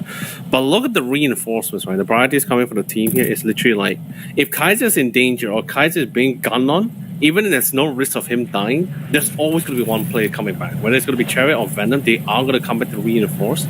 Other than that, they'll just focus on picking off key targets, right? In this stage of this game, in this round, they know for a fact the key target at this moment is not too much on the players, but that M34. That's why you see so many. You see like a massive rotation towards the C side, and once again they spot the racks. They spawn another Rex deploy, but this is the second Rex, by the way. So even if this Rex were to fall, it doesn't really hurt them much because they still have one. But they need this Rex in the front because it is a strategic one. And here comes the EMP artillery strike. Going to be forcing back a little bit as well. They have 3 elite Marines coming in from the side from the tier 3 reinforcer here, but there's just one too many Iron Guards cores rolling inside, and that's going to be catching all of them off guard here. The lone engineer 1v4. Not in this case, ladies and gentlemen. Literally steel is harder than blood here. And now, even though the Guardian Troopers are in range here, and they will be able to cleanly pick up this Iron Guard cores, but the damage has been done. The Mazer comes in. The Guardian Troopers needs to be in position as well, but they need to deal with this Iron Guard the core troops one at a time first before they come in. But a quick flank was fantastic to keep the Rex alive, but they're still China 1. He's determined. When he says he wants his Rex down, he delivers it. And he delivers it. There you have it, sir. Mission complete. That is tough. A different outcome. I mean, like, it's great they went with the Iron Guard parade coming into the barracks, but unfortunately the Guardian Troopers were on standby to actually manage to clear them out, and it's how they managed to take down on the barracks for the second time. But like as you mentioned, it's not gonna hurt them so much. I think the first one was like the worst for them to get back up on their feet, which has resulted them in having such a painstakingly amount of points right now for their end. Satan at 458 and Team 01 at 64. Now it is a battle for B. Is this going to go to Team 01? And even if it did, they still have a long way to go. This is tough. Like I said before, they just played around with this. They just really played around with the early game. The only thing that I didn't really anticipate was the fact how quick they will be to go for the Rex. The Rex comes down, EMP strike on top of it as well. Yeah, this is the third one, and it's not gonna last. It's not gonna last very long. Oh, double mazer. Yes, a double mazer. That's it. It's gone. That's the third barracks. Great job by Venom, and this time about he has a little bit of assistance from his teammates, and they have to go with yet another barracks once again, using up more and more and more resources. In the meantime, Satan, they can do wonders. All right, they have so much victory points. They have so much resources. They have the credits. They don't have so much in terms of energy, but they do have in terms of their supplies at the same time as well. So this is the Mazer battle. Is that, no, don't tell me, that is not the fourth, right? That was not, I think it is. No, I believe that was just another armory for sure, but... Okay, cool. Yeah, it's just an armory, then it's fine. Oh no. Being hunted, the mortar crew has been already sort of been repositioned now. Still doing the damage, managed to shut them down. But with such a grand lead and with so much map control. Although yes, they did manage to get back A, but in their mindset, right now, some of the members of the team say this mindset is that the fact that we hold B, we hold C. The fact that as long as we hold C, we can always ensure that no Rex is going to be coming towards the basketball court as well. Everything is literally in the palm of their hands here. And Team 01, their light is slowly fading away as the seconds slowly tickle down. And Thunder's still trying to be a mess here. Yeah, Satan is doing the right thing. So what they're doing right now is like, hey, it's down to the last few points. All we have to do, we're just gonna send everyone over to B, and even push it a little bit further so you can't actually push it anymore. So defensive line is actually much further than the capture point area, so it's going to be troublesome. And Team 01, that's it. I think this is GG. They don't have any officers being placed in B or C to actually do the flip to side towards them, and they only have 8 points left. I think it's over. I mean, this is it. This is a beetle. You can't. He's gone. And 2 seconds, gone. ladies and gentlemen, your grand champion, Team Satan here, with literally a whopping scoreline of 3-1 here. They are your champion for this event alone, and they will be walking away with a 750 USD prize for themselves and their team here. But of course, Flavor, kudos to every member, to the other 5 teams that participated in this event. Kudos to team 01 here for keeping it alive, keeping the dream going for as long as possible. Literally, Flavor, it was a battle between wits and skills here, and what really came down was just individual skill play here. And the one that really topped it off is the winner currently for this grand finals, and that's Team Satan. And once again, this is going to be the bracket. Once again, your 6 teams here that actually came for this tournament is Team 01, Straight to Hell, MBT Naga, RNG Jesus, Funky Clown, and of course Team Satan is your champion for the Eximius Season 2 Nemesis Spring Rumble. Yep, this is actually their back-to-back win because they actually won the previous Recognition Championship, and then coming into today's competition itself, they're winning themselves first place. So they are currently right now the best team, and the team to watch out for right here, the team to actually be taken down, Team Satan. All right, a really strong win, 3-1 over the opponent right here. Surprisingly, if you did watch the bracket itself, surprisingly, the third and fourth place match was actually for the runner-up. So I have no clue what happens with Team 01 after this. Are they really the runner-ups though? I doubt it. Well, yeah, but either way, Flavor, we might not be able to see all 5 of them again for the next event, because remember, like what we introduced, or what at least Ammo Box Studios introduced for their next few events, are the veterinary system. Currently, they have a total score of 27, right? But with all 5 members winning champions, there's 3 additional points added to their records here. So, and that literally accumulate the score with their current score here way exceeds the current total score at the moment here, the maximum limit as well here. So we may not be able to see all 5, but we'll just have to see later on if my math is wrong or not later on. But either way, Flavor, you're absolutely right. It's been a great honor and crazy weekend, hasn't it? It has been fun. I truly day one has its own fun. I would say fun stuff. Team 01 did manage to entertain us in the semifinals one, where they managed to actually win via destroying the base against Team MBT Naga. And here in the grand finals, I do enjoy the grand finals very, very much. It really shows that both teams are worthy of being here at the final match, coming into the best of 5 series. But of course, there can only be one winner right here. But I believe that Team 01 has shown to us they are force to be reckoned with, and they are a team to look out for in the upcoming competitions under Ammo Box Studios for Eximius, the front lines. So I would like to take this opportunity to say thank you so much to everyone who's been tuning in to the live stream that we have right here. Thank you so much, my good sir, Mr. Leonard, for actually being together with me right here, doing commentaries on all the matches from yesterday all the way till today. We've covered roughly around 5 best of 3 series from round 1 semifinals together with third and fourth place matches, and of course together 1 best of 5 series, and has truly been entertaining. But of course, biggest thanks to our amazing game devs from Ammo Box Studios for organizing this amazing event for each and every one of you guys. And kudos and thank you so much to all the participants for joining in. You guys have been amazing sportsmanship people for showcasing some of your amazing skills in the championship. And we truly look forward to seeing you guys in the next one. So Leonard, anything from your end, good sir? Well, nothing for mine, but just a very big farewell to all our amazing viewers and, of course, production and talents in this event. Flavor, it's been an honor as well. So, with that, without further ado, ladies and gentlemen, this is the end of the Eximius Siege the Frontline Season 2 Nemesis Spring Rumble. We'll see you all in the next event and on the battlefield. See you then. See ya.